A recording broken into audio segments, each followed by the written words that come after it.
नमस्कार श्रोतागण, उपासना पॉडकास्ट के सभी दर्शकों का स्वागत है।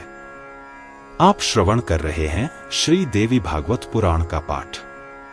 इस एपिसोड में आप सुनेंगे श्री देवी भागवत पुराण के 8वें स्कंद का अध्याय 1 से अध्याय 25 तक का पाठ। तो आइए श्रवण करते हैं श्री देवी भागवत पुराण का पाठ। सब जन कमेंट बॉक्स में लिखिए जय माता दी।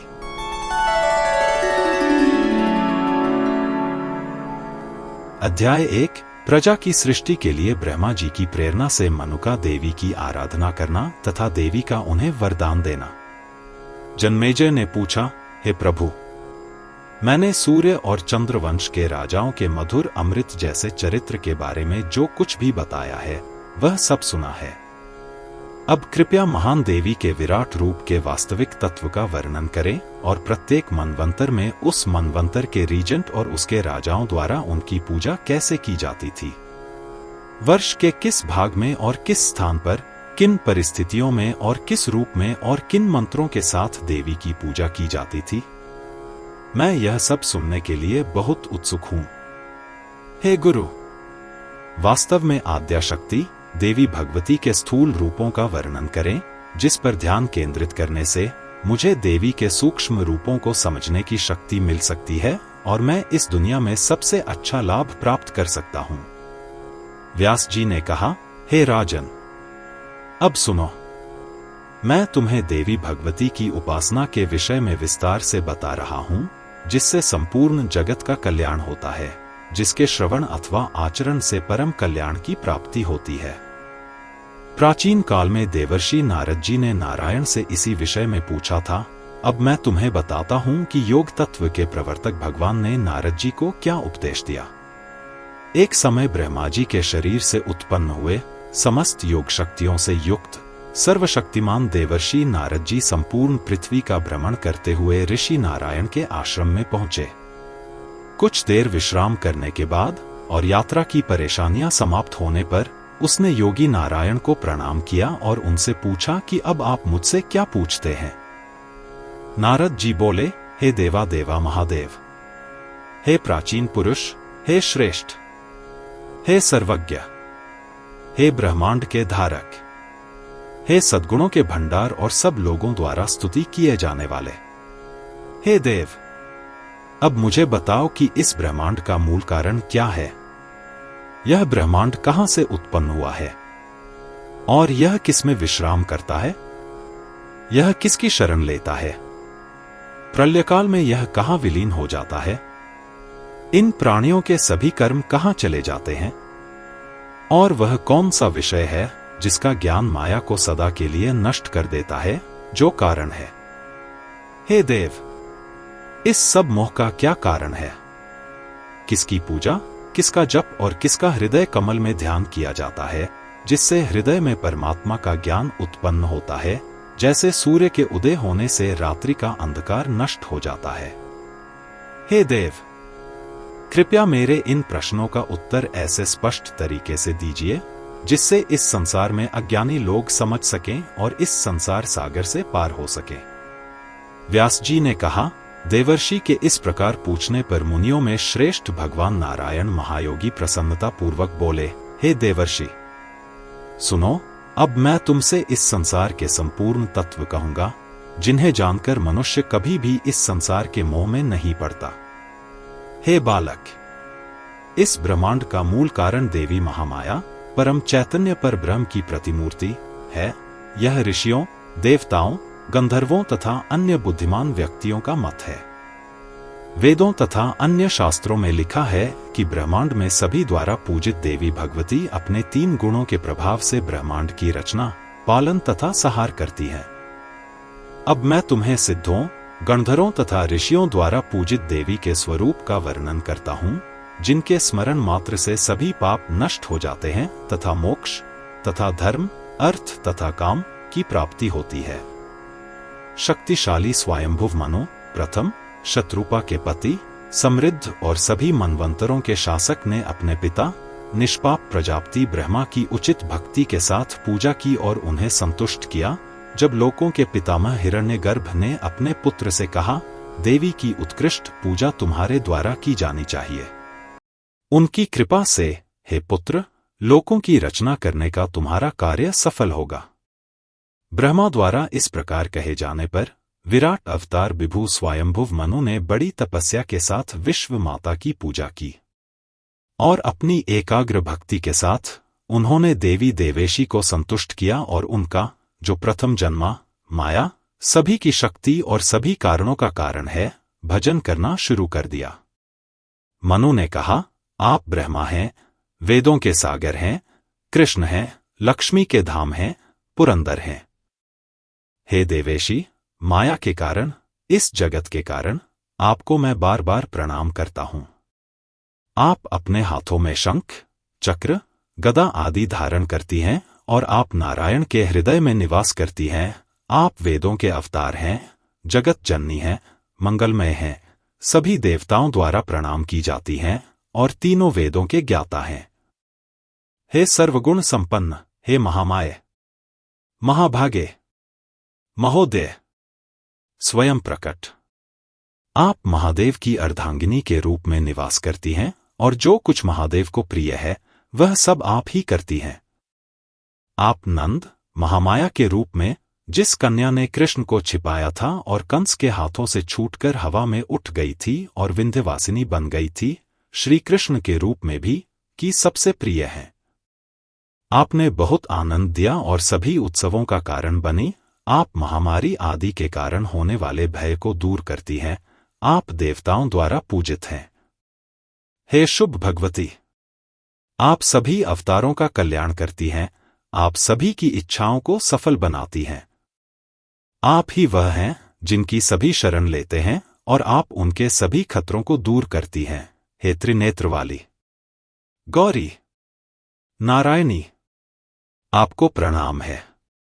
मैं उस समस्त चमक और वैभव के सागर को नमन करता हूं, जिसका न तो आरंभ है और न ही अंत, वह एक चेतना, जिसमें यह अंतहीन ब्रह्मांड उगता है और उसके साथ गुंथ जाता है। मैं उस देवी को नमन करता हूं, जिनकी कृपा दृष्टि ब्रह्मा, विष्णु और महेश्वर को ब्रह्मांड की रचना, संरक्षण और विनाश के अपने अपने कार्य करने में सक्षम बनाती है। हे देवी, आप ही एकमात्र हैं जिन्हें सभी नमन कर सकते हैं, क्योंकि कमल से जन्मे ब्रह्मा भयानक दैत्यों से भयभीत होकर केवल आपके पराक्रम से मुक्त हुए थे। हे भगवती, आप ही विनय, यश, स्मृति, तेज हैं।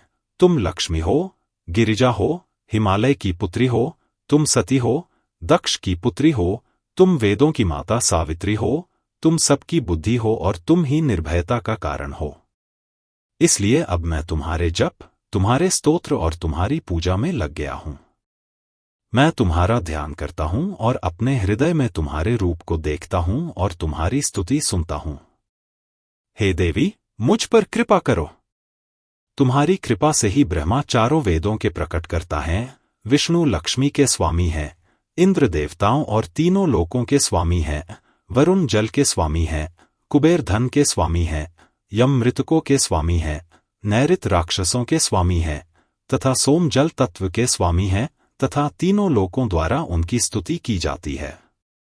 इसलिए हे मंगलमयी जगत माता, मैं आपको बार बार प्रणाम करता हूं। नारायण ने कहा, हे बालक, जब ब्रह्मा के पुत्र स्वयंभुव मनु ने आद्या शक्ति भगवती नारायणी के इस प्रकार स्तोत्र का उच्चारण किया, तब वह प्रसन्न हो गईं और उनसे इस प्रकार बोलीं।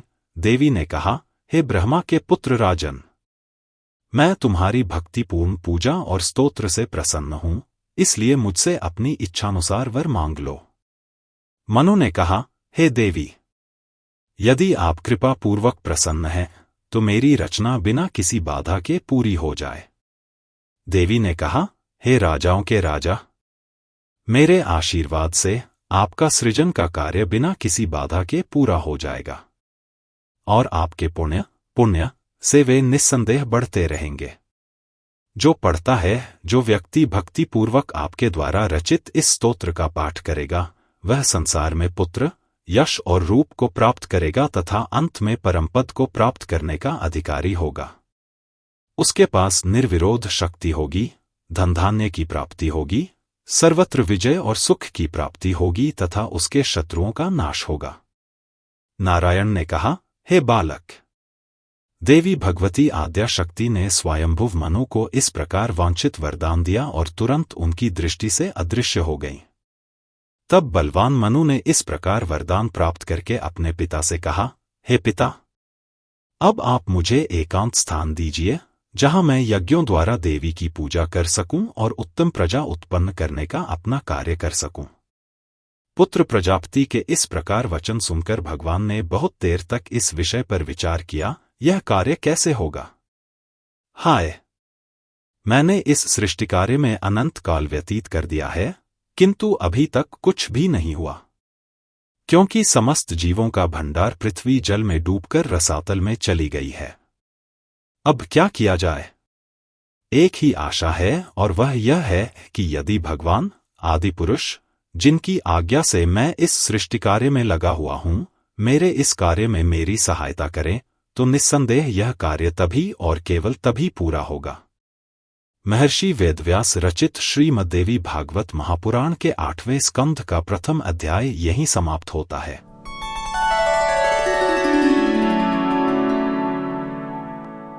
अध्याय 2, ब्रह्माजी की नासिका से वराह के रूप में भगवान श्रीहरि का प्रकट होना और पृथ्वी का उद्धार करना, ब्रह्माजी का उनकी स्तुति करना।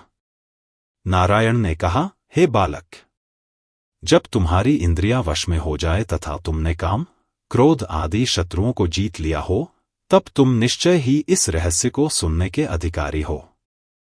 जब ब्रह्मा जी मरीचि आदि ब्रह्मर्षियों तथा स्वयंभुव मनु के साथ इस विषय पर चर्चा कर रहे थे, तब ध्यानमग्न ब्रह्मा जी की नाक से अचानक एक अंगुल के आकार का एक छोटा सूअर का बच्चा निकला। वह छोटा सूअर, जो अभी हवा में था, देखते ही देखते बहुत बड़े हाथी के समान हो गया। बड़ा ही विचित्र दृश्य था, सचमुच। यह देखकर सनक आदि कुमारों ने भी उसे देखा। मरीचि आदि 7 ऋषिगण तथा सृष्टिकर्ता ब्रह्माजी आश्चर्यचकित हो गए और इस प्रकार कहने लगे, अरे, यह छोटा सूअर मेरी नाक से अचानक निकल आया है। यद्यपि यह बहुत छोटा है, फिर भी यह छद्मवेश में आया है और इसने हम सबको एक कर दिया है। आश्चर्य के सागर में क्या यह वराह के वेश में कोई दिव्य सात्विक गुण वाली वस्तु है? यह तो अंगूठे के आकार की थी और अब यह हिमालय पर्वत के समान हो गई है। ओह, क्या यह भगवान यज्ञ पुरुष हैं?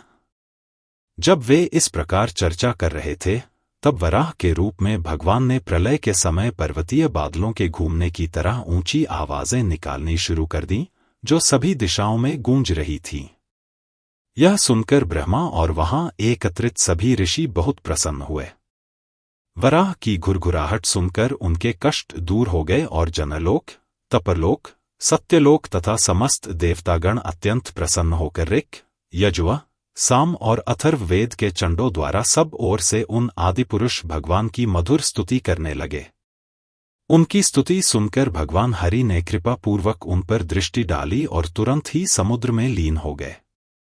वराह के केशों की भयंकर चोट से समुद्र बहुत व्याकुल हो गया। तब वह जल में प्रवेश कर इस प्रकार बोला, हे देव, हे अपने शरणागतों के क्लेशों का नाश करने वाले, मेरी रक्षा करो। समुद्र की यह बात सुनकर भगवान हरि समस्त जलचरों को चीरकर जल के नीचे चले गए। वे जोर जोर से इधर उधर खोजते हुए पृथ्वी को उसकी गंध से पहचान गए। सबके स्वामी भगवान हरि तुरंत उसके पास गए और समस्त प्राणियों की निवासस्थली पृथ्वी को अपने बड़े बड़े दांतों पर उठाकर उसका उद्धार किया। जब समस्त यज्ञों के स्वामी भगवान पृथ्वी को अपने दांतों के ऊपर उठाकर ऊपर आए, तब वे जड़ से उखाड़े हुए और अपने दांतों पर सहस्त्रदल कमल धारण किए हुए चौथाई हाथी के समान शोभायमान हो रहे थे। जब भगवान ने इस प्रकार पृथ्वी को अपने दांतों पर उठाकर बचा लिया, तब ब्रह्मा और देवों के स्वामी इंद्र, शक्तिशाली मनु ने मधुर वचनों से उनकी स्तुति आरंभ की। ब्रह्मा ने कहा, हे कमलनेत्र, हे भगवान, आप सर्वत्र विजयी हैं। हे भक्तों के दुखों के नाश करने वाले, आपने अपने पराक्रम से देवताओं के धाम स्वर्ग को सत्यलोक तक अपमानित किया है। हे समस्त मनोरथों को देने वाले, हे देव, यह पृथ्वी आपके दांतों पर ऐसी शोभा पा रही है जैसे पागल हाथी द्वारा जड़ से उठाए गए 1000 पंखुड़ियों वाला कमल उसके दोनों दांतों पर शोभा पा रहा हो। हे भगवान, यह रूप अर्थात आपके यज्ञीय वराह का पृथ्वी सहित ऐसा अत्यंत शोभा पा रहा है जैसे हाथी के दांतों पर कमल शोभा पा रहा हो। हे प्रभु, हम आपको प्रणाम करते हैं। आप सभी के निर्माता और संहारक हैं। आप दानवों का नाश करने के लिए अनेक रूप धारण करते हैं। आप अपनी महिमा के अनुरूप अनेक कार्य करते हैं। हम आपको, आपके आगे और पीछे दोनों को प्रणाम करते हैं। वास्तव में आपका न आगे है न पीछे, आप सर्वत्र हैं। आप सभी देवों और अमरों के पालन करता हैं। आपकी आंखें सर्वत्र समान रूप से चमकती हैं।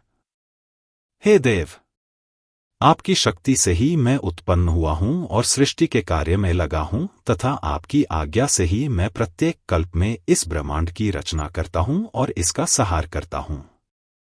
हे अमरदेव, प्राचीन काल में आपकी सहायता से ही देवताओं ने मिलकर विशाल समुद्र का मंथन किया था और अपने अपने पुण्य के अनुसार अपना अपना भाग प्राप्त किया था। हे हरि, देवों के स्वामी इंद्र आपकी इच्छा और आदेश से ही स्वर्ग के विशाल राज्य त्रिलोक का आनंद ले रहे हैं। सभी देवता उनकी पूजा करते हैं। इस प्रकार अग्निदेव अपनी दाहक शक्ति से युक्त होकर देवों, असुरों, मनुष्यों तथा अन्य सभी प्राणियों के पेट में निवास कर रहे हैं तथा उनके पेट में प्रवेश करके सबको तृप्त कर रहे हैं।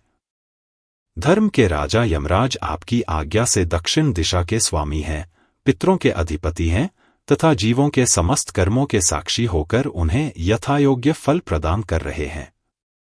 हे राक्षसों के स्वामी, समस्त प्राणियों के कर्मों के साक्षी, आपकी आज्ञा से यक्ष होने पर भी आपके शरणागत भक्तों के समस्त विघ्नों का नाश करने वाले हैं। आपकी आज्ञा से वरुणदेव जल के स्वामी तथा लोक के अधिपति दिक्पाल बन गए हैं। वायु, जो सबके प्राण हैं, गंध के वाहक हैं, आपकी आज्ञा से लोकपाल तथा जगत के गुरु बन गए हैं। आपकी आज्ञा का पालन करने वाले कुबेर यक्षों तथा किन्नरों के स्वामी बन गए हैं तथा अन्य लोकपालों के समान सम्मानपूर्ण पद पर आसीन हैं। आपकी आज्ञा से समस्त जीवों का नाश करने वाले ईशान ने 1/4 भाग पर अपना आधिपत्य जमा लिया है और समस्त रुद्र, देवता, गंधर्व, यक्ष, किन्नर, मनुष्य तथा समस्त प्राणी उनकी स्तुति कर रहे हैं। हे भगवन, हे जगत के स्वामी, हम आपको नमस्कार करते हैं। जो असंख्य देव दिखाई दे रहे हैं, वे आपकी शक्ति के छोटे छोटे अंश मात्र हैं। नारायण ने कहा, हे बालक नारद, जब सृष्टिकर्ता और लोकों के पितामह ब्रह्मा ने आदि पुरुष भगवान की इस प्रकार स्तुति की, तब उन्होंने उन पर कृपा दृष्टि डालते हुए एक लंबी दृष्टि डाली। जब भगवान बलि का वराह मिट्टी को बचाकर अपने दांतों पर रख रहे थे, तब दैत्यों के मुखिया भयंकर हिरण्याक्ष ने उनके सामने आकर उनके मार्ग में बाधा डाली और उन्हें अपनी गदा के एक ही प्रहार से मार डाला। उसका सारा शरीर दैत्य के रक्त से लथपथ हो गया और इस प्रकार वे रसातल से ऊपर आए और मिट्टी को जल पर रख दिया। फिर वे अपने वैकुंठ धाम को चले गए। हे बालक नारद, जो मनुष्य भगवान के इस महान कार्य तथा पृथ्वी के उद्धार की कथा को भक्तिपूर्वक सुनता या पढ़ता है, वह अवश्य ही अपने सभी पापों से मुक्त होकर सबके स्वामी भगवान विष्णु के परम पवित्र धाम को जाता है। इसमें कोई संदेह नहीं है। महर्षि वेदव्यास रचित श्रीमद्देवी भागवत के 8वें स्कंध का 2वां अध्याय यहीं समाप्त होता है।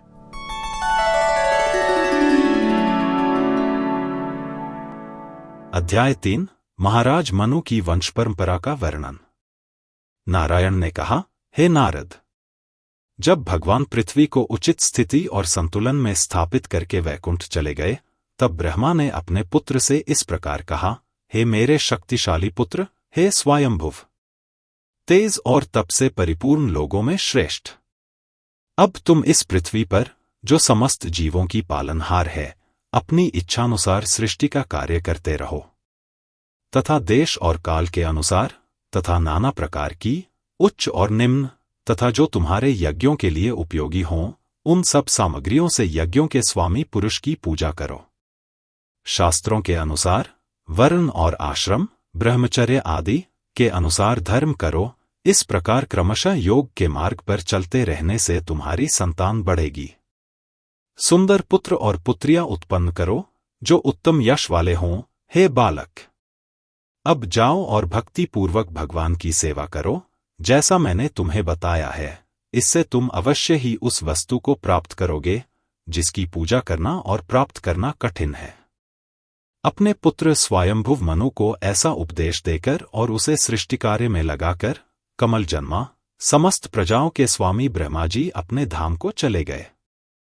जब ब्रह्मा जी अपने पुत्र को संतान और प्रजा उत्पन्न करने का आदेश देकर चले गए, तब मनु ने उस बात को अपने हृदय में गंभीरता पूर्वक लिया और उस कार्य में लग गए। समय आने पर उनके प्रियव्रत और उत्तानपाद नामक 2 शक्तिशाली पुत्र हुए और 3 सुंदर सुंदर कन्याएं हुईं, जो अनेक गुणों से संपन्न थीं। उन तीनों पुत्रियों के नाम सुनो। संसार को पवित्र करने वाली प्रथम पुत्री का नाम आकुति था, दूसरी का नाम देवहूति था और तीसरी का नाम प्रसूति था। प्रथम पुत्री आकुति का विवाह महर्षि रुचि से हुआ, दूसरी का विवाह प्रजापति कर्दम से हुआ और तीसरी का विवाह प्रजापति दक्ष से हुआ। और जान लो कि इस संसार के सभी प्राणियों की उत्पत्ति इसी अंतिम पुत्री से हुई है। अब इन तीनों कन्याओं तथा महर्षियों की संतानों का विवरण सुनो। महर्षि रुचि के द्वारा आकुति के गर्भ से यज्ञ नामक पुत्र उत्पन्न हुआ, वह महर्षि की पुत्री का अंश है। भगवान आदि पुरुष विष्णु महर्षि कर्दम द्वारा देवहूति के गर्भ से सांख्य शास्त्र के प्रसिद्ध लेखक भगवान कपिल देव का जन्म हुआ और प्रसूति के गर्भ से प्रजापति दक्ष द्वारा कुछ पुत्रियां ही पैदा हुईं। जान ले कि देवता, मनुष्य, पशु और पक्षी सभी इस प्रजापति दक्ष द्वारा बनाए गए थे। ये संतानें सृष्टि के कार्य में प्रथम प्रवर्तक थीं।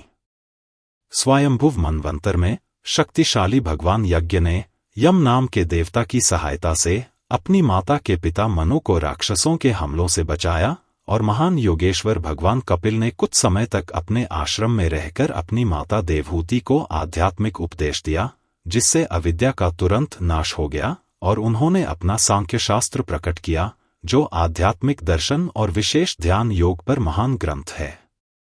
और अंत में पुलह के आश्रम में समाधि के लिए चले गए, जहां आज भी महान देव सांख्याचार्य रहते हैं। ओह, मैं उन महान योगाचार्य भगवान कपिल देव को प्रणाम करता हूं, जो सभी इच्छाओं को पूरा करने वाले हैं, जिनके नाम का अधिक स्मरण करने से योगी को सांख्य ज्ञान का अर्थ सहज ही समझ में आ जाता है। जो लोग मनु की पुत्रियों की संतान की पवित्र कथा सुनते या पढ़ते हैं, उनके पाप तुरंत नष्ट हो जाते हैं। हे बालक, अब मैं तुम्हें स्वयंभुव मनु के पुत्रों की संतान का वर्णन करता हूं। ध्यानपूर्वक सुनो, जिसके सुनने से मनुष्य परमपद को प्राप्त होगा। अब उन लोगों की संतान का इतिहास बताया जा रहा है, जिन्होंने समस्त सृष्टि के कल्याण और सुख के लिए तथा उनके उपयोग के लिए उन द्वीपों, वर्षों और समुद्रों का निर्माण किया।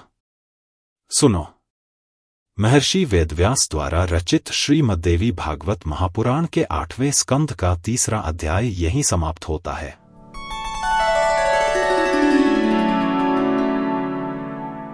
अध्याय 4 महाराज प्रियव्रत का आख्यान तथा समुद्र और द्वीपों की उत्पत्ति का प्रसंग। ऋषि नारायण ने कहा, स्वयंभुव के ज्येष्ठ पुत्र प्रियव्रत सदैव अपने पिता की सेवा करते थे और बहुत सत्यवादी थे। उन्होंने प्रजापति विश्वकर्मा की पुत्री अत्यंत रूपवती और सुंदरी बर्हिष्मति से विवाह किया, जो उनके समान ही थी, विनय, उत्तम स्वभाव और अनेक गुणों से सुशोभित थी। उनके 10 पुत्र हुए, जो बहुत ही धार्मिक और सुयोग्य थे, और एक पुत्री थी जिसका नाम ऊर्जस्वती था। यह पुत्री सब में सबसे छोटी थी। 10 पुत्रों के नाम क्रमशः हैं: 1 अग्निग्र, 2 इद्मजिब, 3 यज्ञाबाहु, 4 महावीर, 5 रुक्मशुक्र, हिरण्यरेता, 6 गृतपृष्ठ, 7 सवन, 8 मेधातिथि, 9 वीतिहोत्र और 10 कवि। उपर्युक्त प्रत्येक नाम के साथ अग्नि नाम जुड़ा हुआ था। इन 10 में से कवि, सवन और महावीर नाम के 3 पुत्र संसार के प्रति उदासीन और उदासीन थे। समय बीतने पर ये सभी इच्छाओं से अत्यंत मुक्त हो गए और आत्मविद्या में निपुण हो गए। प्रियव्रत के दूसरी पत्नी से उत्तम, तामस और रैवत नामक 3 पुत्र हुए। ये सभी प्रसिद्ध थे। समय आने पर उनमें से प्रत्येक महान पराक्रम और तेज से संपन्न हो गया और एक मनवंतर का स्वामी बन गया। स्वयंभुव के पुत्र प्रियव्रत ने अपने पुत्रों और संबंधियों के साथ 11 अर्बुदा वर्षों तक इस पृथ्वी का आनंद लिया। आश्चर्य यह था कि वे इतने लंबे समय तक जीवित रहे और उनके शरीर या उनकी इंद्रियों के संबंध में कोई भी शक्ति कम नहीं हुई। एक बार एक अवसर पर राजा ने देखा कि जब सूर्य क्षितिज पर प्रकट हुआ और उगता था तो पृथ्वी का एक भाग प्रकाशित होता था और शेष भाग अंधकार से आच्छादित हो जाता था। इस विसंगति को देखकर उन्होंने बहुत देर तक सोचा और कहा, क्या मेरे राज्य में मेरे रहते हुए अंधकार दिखाई देगा? ऐसा कभी नहीं हो सकता। मैं अपनी योग शक्ति से इसे रोक दूंगा। ऐसा सोचकर राजा प्रियव्रत ने पूरे संसार को प्रकाशित करने के लिए सूर्य के समान विशाल एक चमकदार रथ पर सवार होकर पृथ्वी की 7 बार परिक्रमा की। प्रत्येक बार जब चक्र ने पृथ्वी का जो भाग रौंदा वह समुद्र बन गया। इस प्रकार 7 समुद्रों की उत्पत्ति हुई और पृथ्वी का जो भाग रटों में समा गया वह 7 द्वीप बन गया। हे बालक, अब 7 द्वीपों और 7 समुद्रों के विषय में सुनो। पहला जम्बू द्वीप है, दूसरा प्लक्ष है, तीसरा शाल्मली है, चौथा कुश द्वीप है, 5वां क्रौंच है, 6ठा शक द्वीप है और 7वां पुष्कर द्वीप है। दूसरा द्वीप प्लक्ष पहले जम्बू द्वीप से दुगुना है और इसी प्रकार आगे भी प्रत्येक अगला द्वीप अपने पिछले द्वीप से दुगुना बड़ा है। अब समुद्रों के नाम सुनो। पहले समुद्र का नाम है क्षारोद, खारे पानी का सागर। दूसरे का नाम है इक्षुरस, गन्ने का सागर। तीसरे का नाम है सुरा, मदिरा का सागर। चौथे का नाम है घृतोद, घी का सागर। 5वें का नाम है क्षीरोद, दूध का सागर। 6ठा दधिमंड, दही का सागर है और 7वां साधारण जल का है। जम्बू द्वीप क्षीर समुद्र से घिरा हुआ है। राजा प्रियव्रत ने अपने पुत्र अग्निद्र को इस द्वीप का स्वामी बनाया। उन्होंने अपने इद्मजिभ को इक्षु सागर से घिरा प्लक्ष द्वीप दिया। इसी प्रकार उन्होंने जजग्याबाहु को सुर सागर से घिरा शाल्मली द्वीप दिया और उन्होंने हिरण्यरेता को कुश द्वीप का आधिपत्य दे दिया। फिर उन्होंने अपने शक्तिशाली पुत्र घृतपृष्ठ को क्षीर समुद्र से घिरा क्रौंच द्वीप और अपने पुत्र मेधातिथि को दधिमंड सागर से घिरा शाक द्वीप दे दिया। अंत में उन्होंने अपने वीतिहोत्र को साधारण जल से घिरा पुष्कर द्वीप दे दिया। इस प्रकार अपने पुत्रों में पृथ्वी के अलग अलग भागों को विधिपूर्वक बांटकर उन्होंने अपनी पुत्री सबसे छोटी ऊर्जस्वती का विवाह भगवान उष्णा से कर दिया। ऊर्जस्वती के गर्भ में भगवान शुक्राचार्य की प्रसिद्ध पुत्री देवयानी उत्पन्न हुई। हे बालक, इस प्रकार उन्होंने प्रत्येक द्वीप का प्रभार अपने प्रत्येक पुत्र को सौंप दिया और अपनी पुत्रियों का विवाह योग्य हाथों में कर दिया और विवेक को अपनाकर योग का मार्ग अपना लिया। महर्षि वेदव्यास कृत श्रीमद्देवी भागवतम में प्रियव्रत के कुल का वर्णन करने वाले 8वें स्कंध का 4th अध्याय यहीं समाप्त होता है।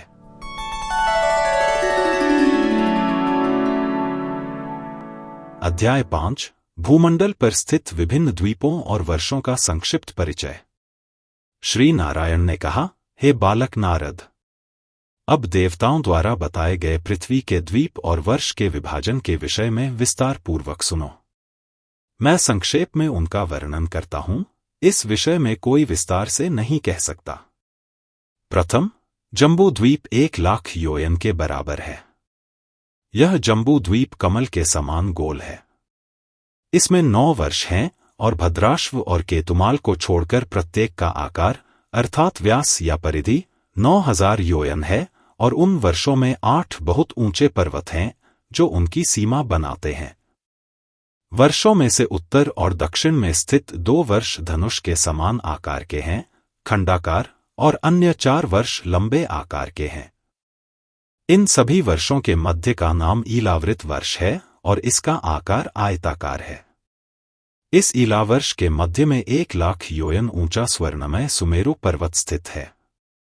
यह कमल पृथ्वी का अग्रभाग है। इस पर्वत का शिखर 30 योयन चौड़ा है। हे बालक, इस पर्वत का 16,000 योयन भूमि के नीचे है और 84 योयन बाहर दिखाई देते हैं। इस ईलावर्ष के उत्तर में 3 पर्वत हैं, नीलगिरि, श्वेतगिरि और श्रृंगवा, जो क्रमशः रम्यक, हिरणमय और कुरु नामक 3 वर्षों की सीमा बनाते हैं। ये पूर्व से चलते हुए धीरे धीरे अपने आधार पर लवण सागर, लवण समुद्र की ओर बढ़ते हैं।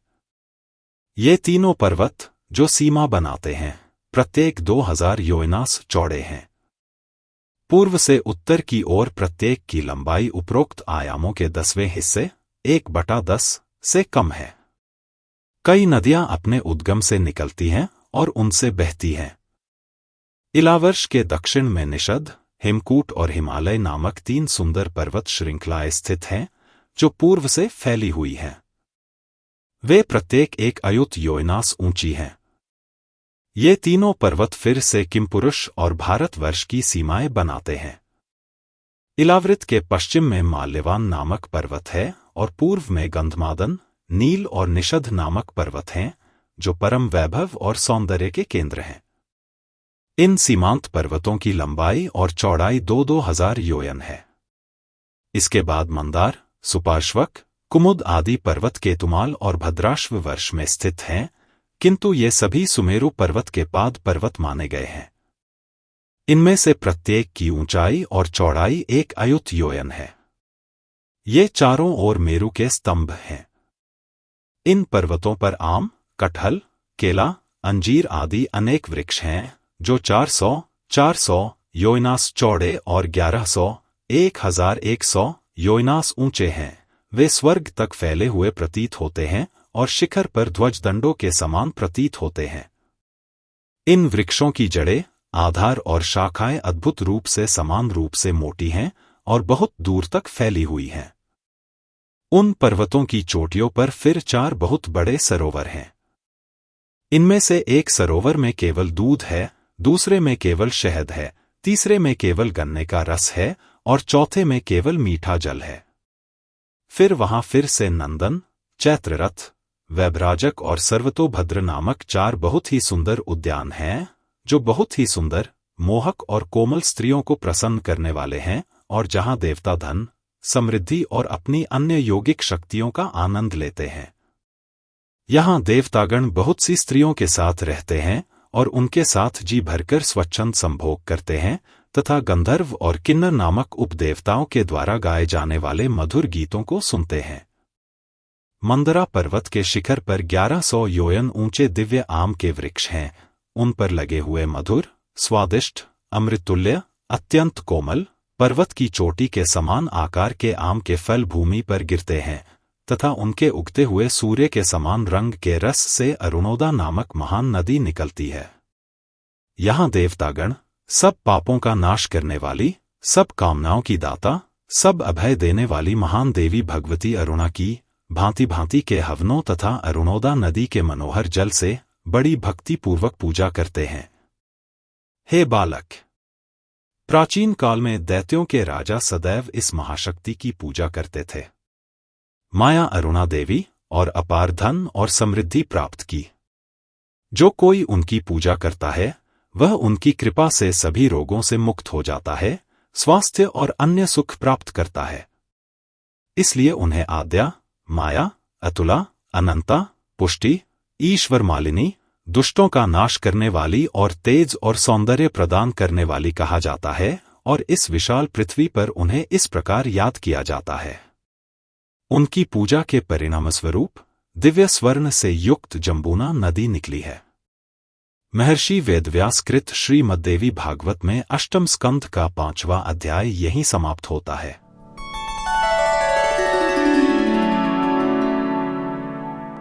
अध्याय 6 भूमंडल के विभिन्न पर्वतों से निकलने वाली विभिन्न नदियों का वर्णन। नारायण ने कहा, हे नारद, यह अरुणोदा नदी, जिसका मैंने तुमसे उल्लेख किया है, मंदार पर्वत से निकलकर इलावर्ष के पूर्व में बहती है। पवनदेव यक्षों, गंधर्वों आदि की पत्नियों तथा देवी भवानी की परिचारिकाओं के शरीर से सुगंध ग्रहण करते हैं और वहां की पृथ्वी को 10 योयन तक सुगंध से परिपूर्ण रखते हैं। फिर हाथी के आकार के गुलाब के फल मंदार पर्वत की ऊंची चोटियों से पृथ्वी पर गिरते हैं और टुकड़े टुकड़े हो जाते हैं। मधुर सुगंधित रस नदी के रूप में नीचे बहता है। इसे जंबू नदी कहते हैं और यह इलावर्ष के दक्षिण में बहती है। वहां देवी भगवती उस जंबू के रस से प्रसन्न होती हैं और जंबदिनी नाम से जानी जाती हैं।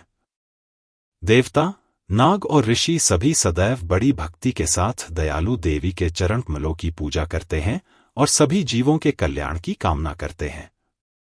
देवी के नाम का स्मरण मात्र से ही पापी के सभी रोग और सभी पाप नष्ट हो जाते हैं।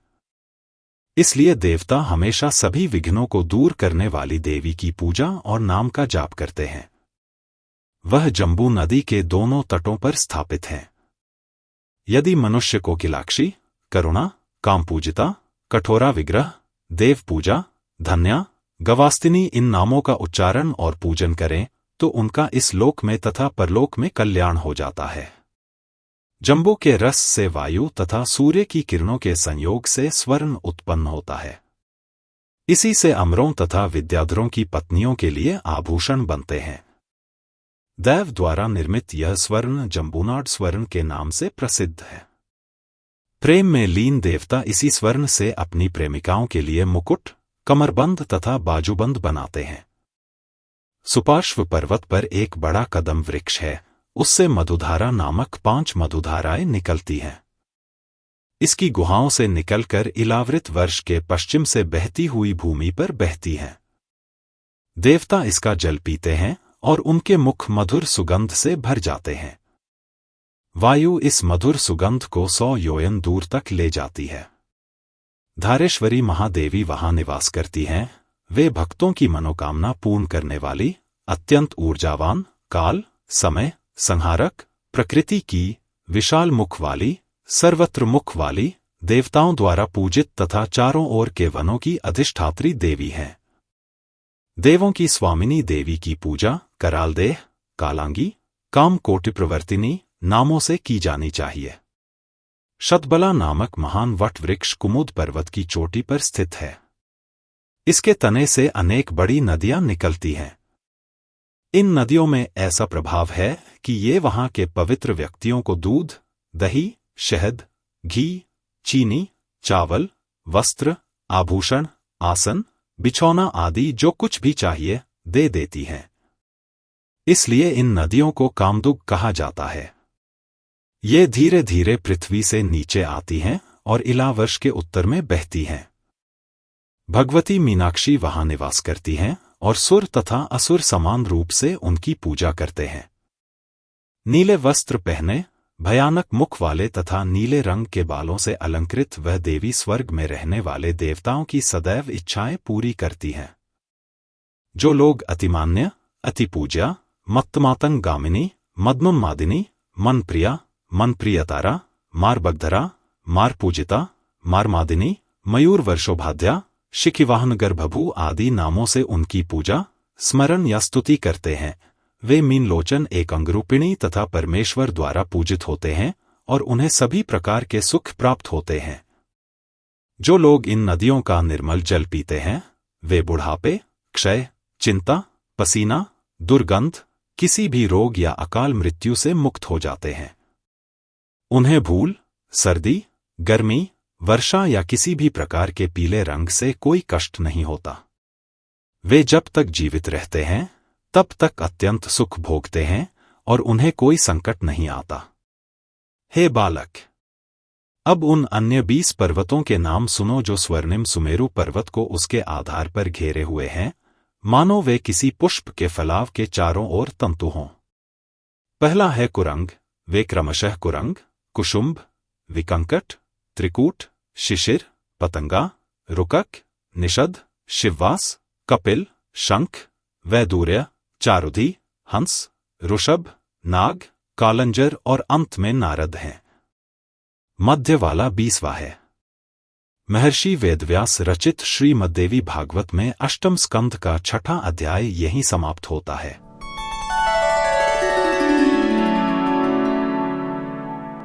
अध्याय 7 सुमेरु पर्वत का वर्णन तथा गंगावतरण का आख्यान। नारायण ने कहा, सुमेरु के पूर्व में जठर और देवकूट ये 2 पर्वत हैं। उत्तर की ओर इनका विस्तार 18,000 योयन है और ऊंचाई 2,000 योयन है।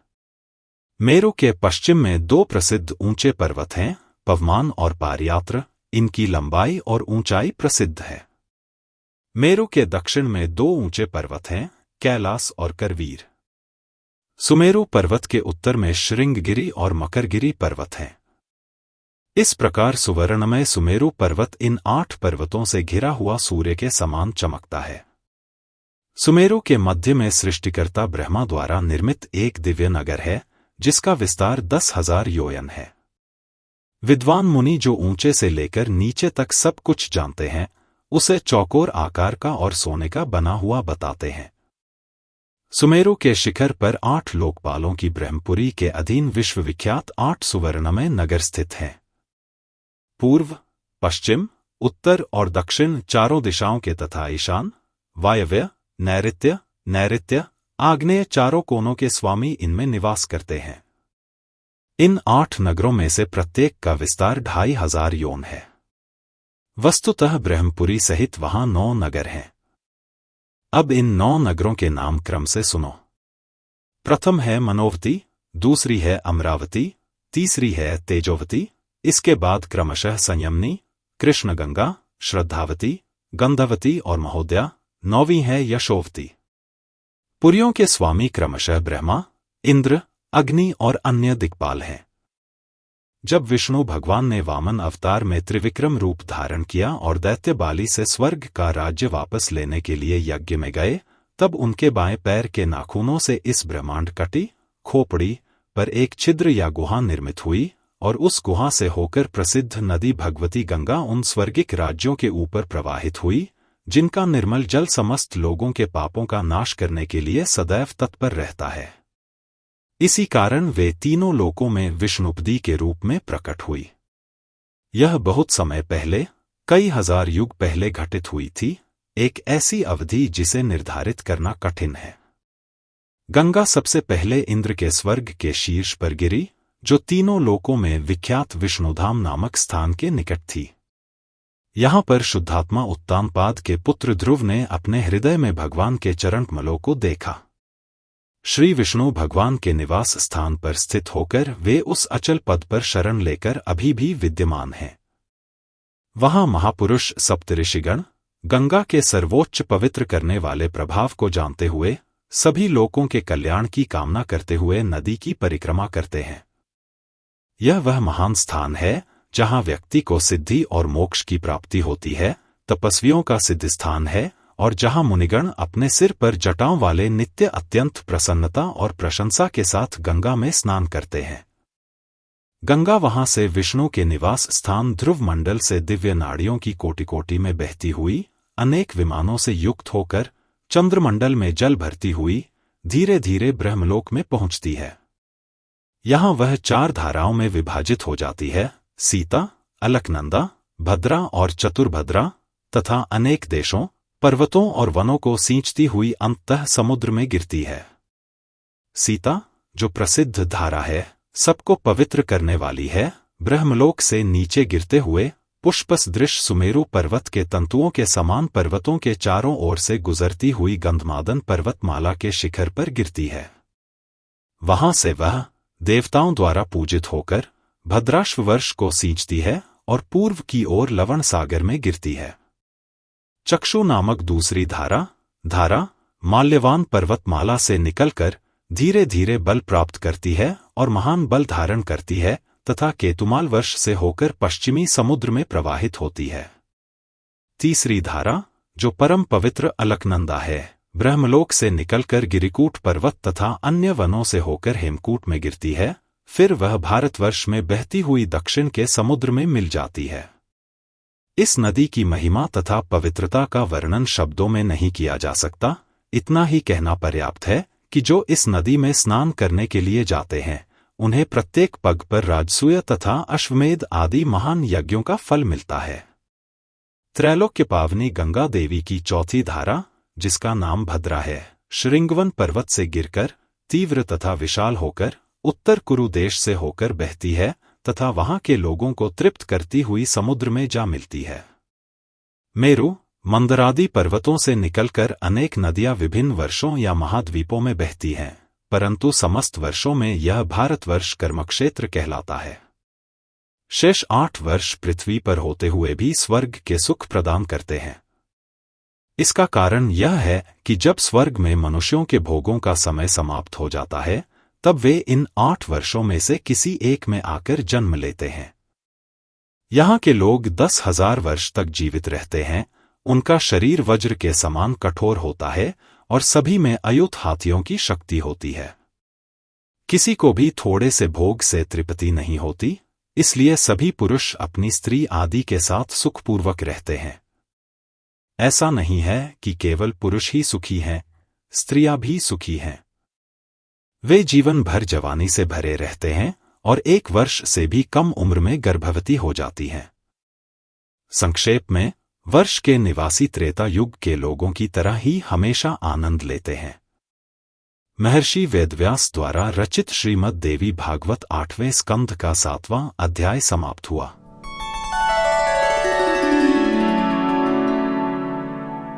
अध्याय 8। इलावृत वर्ष में भगवान शंकर द्वारा भगवान श्रीहरि के संकर्षण रूप की आराधना तथा भद्राश्व वर्ष में भद्रश्रवा द्वारा हयग्रीव रूप की उपासना। नारायण ने कहा, उन वर्षों में भगवान विष्णु आदि देवता महान देवी का सदैव जप, ध्यान तथा स्तोत्रों से पूजन करते थे। वहां के वन सब ऋतुओं में सब प्रकार के फल, फूल और पत्तों से सुशोभित रहते हैं। उन उत्तम वनों में, पर्वतों पर, उन वर्षों में तथा कमलों और सारसों से युक्त निर्मल जल में तथा उन देशों में जहां भांति भांति के पर्वतीय वृक्ष लगे हुए हैं और जहां भांति भांति के पक्षी विचरण करते हैं और चारों ओर गूंजते हैं, वहां के लोग जल में क्रीड़ा करते हैं और अनेक प्रकार के सुखमय कार्य करते हैं और सुंदर स्त्रियां भी भौहें सिलाकर वहां विचरण करती हैं। वहां के लोग युवतियों से घिरे हुए अपनी इच्छानुसार आनंद मनाते हैं। आदि पुरुष भगवान नारायण स्वयं वहां देवी की पूजा करते हैं ताकि नववर्ष के सभी निवासियों पर उनकी असीम कृपा हो। लोग भी देवता की पूजा करते हैं। केवल देवी की पूजा करने से भगवान वहां अनिरुद्ध और उनके अन्य व्यूहचतुष्टय 4 रूपों से घिरे हुए समाधि में रहते हैं। लेकिन इलावृत वर्ष में ब्रह्मा की भौहों से उत्पन्न भगवान रुद्र केवल स्त्रियों के साथ रहते हैं। कोई अन्य व्यक्ति वहां प्रवेश नहीं कर सकता, क्योंकि भवानी रुद्र की शक्ति ने शाप दिया है कि वहां प्रवेश करने वाला कोई भी पुरुष स्त्री में परिवर्तित हो जाएगा। भवानी के स्वामी असंख्य स्त्रियों से घिरे हुए यहां अव्यक्त अजन्मा भगवान संकर्षण की पूजा में लीन रहते हैं। मानवता के कल्याण के लिए गहन ध्यान के साथ वे तामस प्रकृति के अपने तुरीय रूप की पूजा करते हैं। इस प्रकार श्री भगवान ने कहा, आपको नमस्कार है। हे भगवान, महान पुरुष, सभी गुणों, प्रमुख 6 ऐश्वर्यों या समृद्धि से संपन्न, अनंत, अनंत और अव्यक्त को हम आपकी पूजा करते हैं, जिनके चरण कमल सभी की शरण है। आप सभी अलौकिक शक्तियों और दिव्य शक्तियों के महान भंडार हैं। आप भक्तों के लिए सदैव उपस्थित रहते हैं। आप ही इन सभी प्राणियों की रचना करते हैं। आप ही भक्तों को मोक्ष प्रदान करते हैं और संसार से उनकी आसक्ति नष्ट करते हैं तथा अपने अभक्तों को इस संसार के बंधन में बांधते हैं। आप ही भगवान हैं। हम आपकी पूजा करते हैं। हम पूरी तरह से काम, क्रोध आदि के वश में हैं और हमारा मन हमेशा इंद्रियों में आसक्त रहता है, परंतु यद्यपि आप सदैव इस संसार की रचना आदि को देखते रहते हैं, परंतु आपका मन इसमें तनिक भी आसक्त नहीं है। इसलिए जो अपने आप पर विजय पाने की इच्छा से आपकी ओर नहीं मुड़ता है। आप अपनी माया से अज्ञानी दृष्टि वाले के रूप में प्रकट होते हैं। मधु के पान से लाल हुए आपके नेत्रों से आप भयानक दिखते हैं। आपके चरणों के स्पर्श से मानसिक क्षमताएं बहुत अधिक मोहित हो जाती हैं। इसलिए नागों की स्त्रियां लज्जा के कारण किसी भी प्रकार आपकी पूजा नहीं कर सकती। ऋषिगण कहते हैं कि यद्यपि आप ही सृजन, पालन और संहार करने वाले एकमात्र हैं, तथापि आप उनसे पूर्णतया उदासीन हैं। आप अनंत हैं और आपके असंख्य सिर हैं।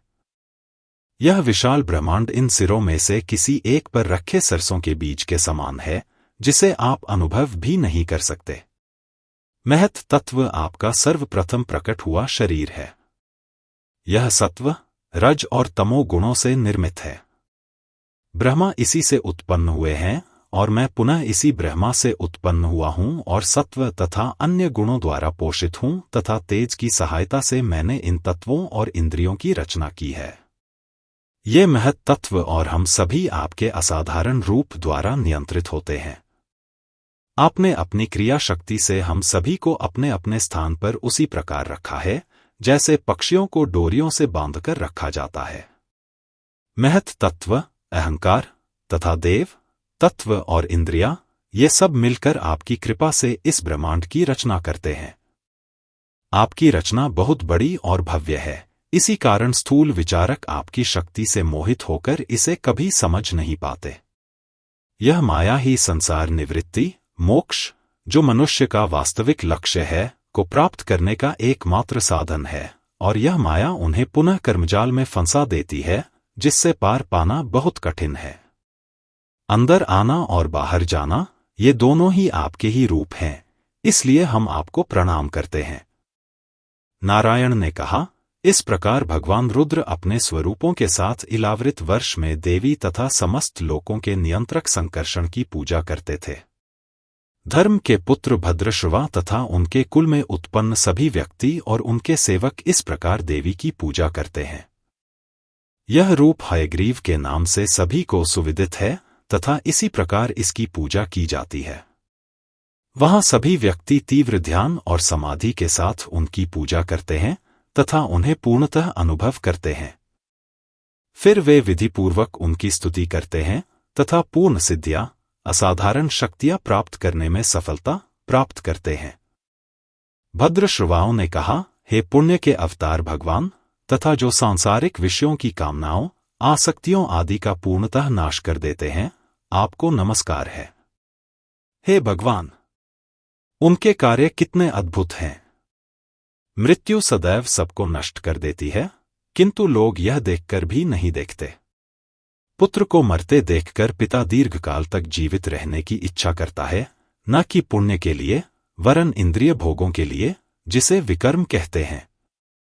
जो ज्ञान और विज्ञान में निपुण हैं, वे कहते हैं कि यह जो जगत दिखाई देता है, वह बहुत क्षणभंगुर है।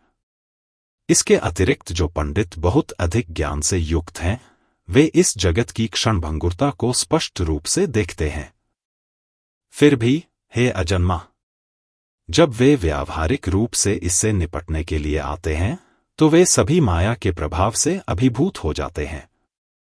अतः आपकी लीला अद्भुत रूप से विविध है। शास्त्रों पर व्यर्थ चर्चा करने के स्थान पर हम आपको और केवल आपको ही प्रणाम करते हैं। आप स्वयंभू चैतन्य हैं। आप माया द्वारा आवृत होने वाली वस्तु नहीं हैं। आप सृष्टि आदि में कुछ भी नहीं करते।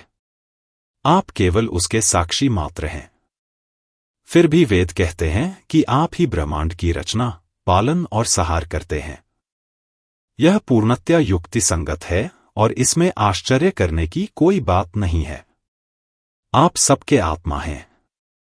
जब प्रलय, महाप्रलय का समय आता है, तब दैत्यों द्वारा वेदों को चुरा लिया जाता है और वे उन्हें रसातल में ले जाते हैं। आपने हयग्रीव रूप धारण करके वेदों को बचाया और उन्हें पितामह ब्रह्मा को दे दिया, जो उन्हें वापस पाने और उनका अर्थ समझने के लिए बहुत उत्सुक थे। आप ही सच्चे संकल्प हैं। हम आपको प्रणाम करते हैं। इस प्रकार भद्रश्रवा लोग हरि के हयग्रीव रूप की स्तुति करते हैं और उनके यशस्वी कार्यों का गान करते हैं। जो महापुरुष की इन कथाओं को पढ़ता है अथवा जो दूसरों को ये बातें सुनाता है, वे दोनों ही अपने पाप में शरीर को त्याग कर देवी लोक को जाते हैं। महर्षि वेदव्यास कृत श्रीमद्देवी भागवतम के 8वें स्कंध के 8वां अध्याय यहीं समाप्त होता है।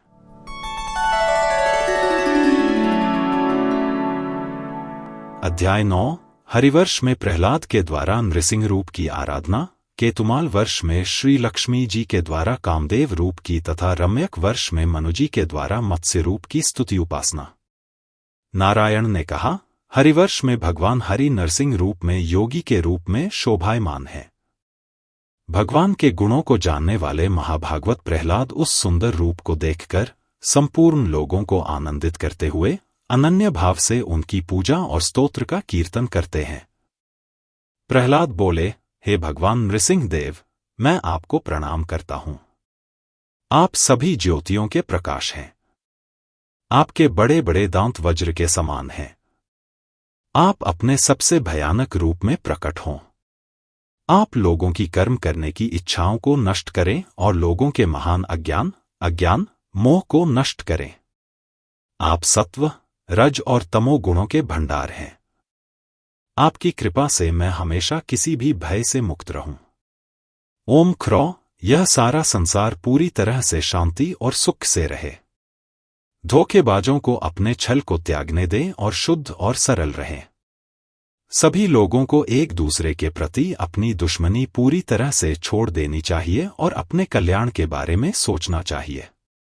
सभी लोगों को दूसरों को चोट पहुंचाने से मुक्त होना चाहिए और शांतिपूर्ण होना चाहिए और उन्हें अपने जुनून पर नियंत्रण रखना चाहिए। हमारा मन कामनाओं से सर्वथा मुक्त हो जाए और पूर्णतया आपके चरण कमलों में ही लगे। पुत्र, स्त्री, धन, घर अथवा अन्य किसी सांसारिक वस्तु में हमारी आसक्ति न हो। यदि आसक्ति हो भी तो भगवान के प्रिय पदार्थों में ही हो।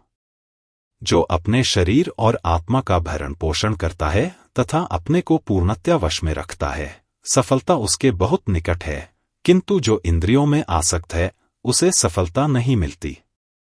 मन का जो मैल गंगा स्नान या तीर्थ आदि से नहीं धुलता, वह भगवान के भक्तों की संगति से तथा उनके प्रभाव, श्रवण, मनन और भगवान के गुणों के ध्यान से दूर हो जाता है। अतः ऐसा कौन है जो भगवान की सेवा नहीं करता?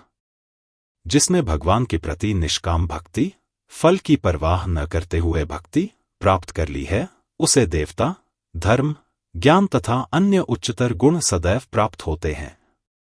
परंतु जो मनुष्य भगवान की भक्ति किए बिना नाना प्रकार के मोहमाया में लिप्त रहता है, वह निःसंदेह द्वेषपूर्ण सांसारिक सुखों का अनुसरण करता है तथा उसे कभी वैराग्य आदि श्रेष्ठ गुण प्राप्त नहीं होते। जैसे मछली के लिए जल ही जीवन है, वैसे ही भगवान हरि समस्त देहधारियों के आत्मा हैं, इसलिए उनकी विशेष पूजा करनी चाहिए। अतः यदि कोई महापुरुष भगवान का चिंतन किए बिना गृहस्थ सुखों में आसक्त हो जाए, तो उसकी महानता युवावस्था में स्त्री पुरुषों के सामान्य सुखों के समान तुच्छ होकर रह जाती है। अतः जन्म मरण के कारण बने घर को तृष्णा, जीवन के मोह, दीनता, नाम, यश, अहंकार, लज्जा, भय, दरिद्रता और मानहानि को त्याग कर भगवान नृसिंह देव के चरण कमलों की पूजा करके सर्वथा निर्भय हो जा। इस प्रकार दैत्यों के स्वामी प्रहलाद प्रतिदिन भगवान नृसिंह की भक्ति पूर्वक पूजा करते हैं, जो उनके हृदय कमल में चमकते हैं, मृत्युंजय हैं, सभी हाथियों के पापों का नाश करने वाले सिंह हैं। केतुमाल वर्ष में भगवान नारायण कामदेव प्रेम के देवता के रूप में राज्य करते हैं। वहां के लोग हमेशा उनकी पूजा करते हैं। समुद्र की पुत्री इंदिरा देवी, जो महात्माओं को सम्मान और गौरव प्रदान करती हैं, वर्ष के अधिष्ठाता देवता हैं। वह हमेशा निम्नलिखित श्लोक के साथ कामदेव की पूजा करती है। लक्ष्मी देवी बोली, ह्रां ह्रीं ह्रों नमो भगवते ऋषिकेशाय। आप स्वरूप वाले भगवान हैं। आप संचालक हैं, इंद्रियों के स्वामी हैं, आपकी आत्मा सर्वोच्च है और सभी अच्छी चीजों का भंडार है। सभी कर्म वृत्तियां, सभी ज्ञान वृत्तियां और प्रयास और संकल्प और मन की अन्य क्षमताएं आपकी दृष्टि से और आप में निरंतर अभ्यास किए जाने से अपने अपने चैनलों में कार्य करती हैं। और जिन तत्वों पर उनका प्रभुत्व है, वे आपके नियमों के अधीन हैं। मन और अन्य 11 इंद्रियां और स्पर्श, स्वाद और अन्य 5 इंद्रियां आपके ही अंग हैं। वेदों में किए गए सभी संस्कार और समारोह आप में पाए जाते हैं। आप संसार के सभी खाद्य पदार्थों के अनंत भंडार हैं, हे जीवों। परमानंद, परमानंद तुमसे ही निकलता है। तुम ही सर्वस्व हो, तुम ही तत्व हो, पवित्रता का अवतार हो, तुम ही सब में प्रकट होने वाली शक्ति हो, तुम ही सब में प्रकट होने वाली शक्ति हो। तुम ही सब सुखों के मूल हो और तुम ही एकमात्र ऐसे तत्व हो जिनकी लोग कामना कर सकते हैं। इसलिए तुम्हें नमस्कार है। तुम्हारा यह प्रभुत्व किसी अन्य शरीर पर निर्भर नहीं है। जो स्त्रियां तुम्हें, सबके स्वामी को जानती हैं और अपने पतियों के लिए अन्य शरीरों की पूजा करती हैं, उनके पति उन्हें, उनके जीवन, उनके धन, संतान या अन्य प्रिय वस्तुओं को कभी नहीं बचा सकते, क्योंकि वे काल, समय और कर्म के अधीन हैं। इसलिए उन्हें पति नहीं कहा जा सकता। तुम ही असली पति हो और कोई दूसरा नहीं, क्योंकि तुम स्वभावतः निर्भय हो और तुम ही भयभीत व्यक्तियों की हर प्रकार से रक्षा करते हो। तुम ही समस्त धन के स्वामी हो, इसलिए तुमसे श्रेष्ठ कोई नहीं है। फिर जिनका सुख दूसरों पर निर्भर है, वे स्वतंत्र कैसे हो सकते हैं? जो स्त्री केवल आपके चरण कमलों की पूजा करना चाहती है और किसी की दासी नहीं बनती, वह संपूर्ण कामनाओं को प्राप्त कर लेती है। फिर जो स्त्री आपको प्राप्त करने के अतिरिक्त अन्य कामनाओं की इच्छा रखते हुए आपके चरण कमलों की पूजा नहीं करती, उसकी भी कामना आप पूर्ण करते हैं। परंतु हे भगवान, जब इन भोगों का काल समाप्त हो जाता है और जब इन भोगों के विषय नष्ट हो जाते हैं, तब वह उन पदार्थों के नष्ट हो जाने के कारण बहुत पश्चाताप करती है। ब्रह्मा, महादेव, सुर और असुर भी विश्व भोगों की कामनाओं से प्रेरित होकर मुझे पाने के लिए कठोर तपस्या करते हैं, परंतु जो आपके चरण कमलों की पूजा और शरण लेता है, वही मुझे प्राप्त करता है, क्योंकि मेरा हृदय पूर्णतया आप में ही आसक्त है। अतः हे अच्युत, आप कृपा करके मेरे मस्तक पर अपना वह कमल रख दीजिए जिसकी प्रशंसा लोकमानस करता है और जिसे आप अपने भक्तों पर रखते हैं। हे भगवान, तूने मुझे अपने हृदय में धारण किया है, यह तेरी कृपा का प्रतीक है। तेरे कर्मों को कोई नहीं समझ सकता, क्योंकि तू ही सबका नियंत्रक है। इस प्रकार प्रजापति और उस वर्ष के स्वामी भगवान की आराधना करते हैं, सभी के मित्र, अपनी अपनी इच्छाओं और सिद्धियों को प्राप्त करने के उद्देश्य से। रम्यक वर्ष में भगवान के मत्स्य रूप की स्थापना और अभिषेक किया जाता है। सुर और असुर उनकी पूजा करते हैं। परम बुद्धिमान मनु सदैव उस उत्कृष्ट रूप की स्तुति इस प्रकार करते हैं, जो सबके जीवन, सबका सार और बल है। उस महान मत्स्य रूप को नमस्कार है, जो सत्वगुण के शरीर स्वरूप हैं, जो और आनंद के स्वभाव वाले हैं। आप समस्त लोकपालों के स्वामी तथा वेद स्वरूप हैं। आप इस समस्त जगत के अंदर तथा बाहर, चर तथा अचर हैं, फिर भी समस्त प्राणी आपके स्वरूप को नहीं देख पाते। जैसे लोग काष्ठ की गुड़ियों को अपने वश में कर लेते हैं, वैसे ही आप ब्राह्मण आदि नामों से विधि विधानों द्वारा जगत को वश में करते हैं। आप ही भगवान हैं। ईर्ष्या तथा अहंकार के ज्वर से ग्रसित लोकपाल, व्यक्तिगत अथवा सामूहिक रूप से ईर्ष्या का परित्याग करने तथा त्रिपाद, चतुर्पाद, सरीसृप तथा सर्पों की रक्षा करने में सर्वथा असमर्थ हो जाते हैं, अतः आप ही भगवान हैं। आपने ही मेरे सहित इस पृथ्वी को धारण किया था तथा औषधियों तथा लताओं के द्वारा आपने ही प्रलय के समय महासागर में सबसे अधिक प्रकाशमान प्रकाश दिखाया था तथा वहां विचरण किया था। आप ही समस्त जगत के आत्मा हैं, अतः हम आपको नमस्कार करते हैं। इस प्रकार मर्त्य प्राणियों में श्रेष्ठ मनु भगवान की स्तुति करते थे, जिन्होंने मत्स्य के रूप में अवतार लिया था, जो सभी संशय को दूर करने वाले हैं। भागवतों, भक्तों में श्रेष्ठ मनु भगवान के मत्स्य अवतार की सेवा में गहन ध्यान और सभी पापों का नाश करने वाले तथा महान भक्ति के साथ वहां शासन कर रहे हैं। महर्षि वेदव्यास द्वारा रचित श्रीमद्देवी भागवतम के 8वें स्कंध का 9वां अध्याय यहीं समाप्त होता है। अध्याय 10 हिरण्मय वर्ष में अर्यमा के द्वारा कच्छप रूप की आराधना, उत्तर कुरु वर्ष में पृथ्वी द्वारा वाराह रूप की एवं किमपुरुष वर्ष में श्री हनुमान जी के द्वारा श्री रामचंद्र रूप की स्तुति उपासना। नारायण ने कहा, हिरणमय वर्ष में भगवान योगेश्वर के रूप में कूर्म रूप में रहते हैं। इस प्रकार पितरों के स्वामी अर्यमा उनकी स्तुति और पूजा करते हैं। अर्यमा ने कहा, नमो भगवते अकुप्राय, कछुओं के राजा, संसार को धारण करने वाले, आपको नमस्कार है। हे समस्त ऐश्वर्यों के स्वामी, कच्छप, कूर्म के रूप में आप सत्वगुण के अवतार हैं। कोई नहीं जान सकता कि आप कहाँ रहते हैं। आप काल से घिरे नहीं हैं। आप वर्तमान, भूत तथा भविष्य में हैं, अतः आपको नमस्कार है। आप सभी वस्तुओं में व्याप्त हैं, हम आपको प्रणाम करते हैं। सब आप में स्थित हैं, अतः आपको नमस्कार है। अपनी असाधारण माया शक्ति से आपने इस दृश्य जगत को प्रकट किया है। यह आपका रूप है। यह आपसे किसी भी प्रकार भिन्न नहीं है। आपका यह रूप अनेक रूपों में देखा जाता है। अतः वास्तविकता मृग तृष्णा के समान ज्ञात नहीं होने के कारण इनकी गणना नहीं की जा सकती। वस्तुतः आपका रूप क्या है, यह कोई निश्चित रूप से नहीं कह सकता।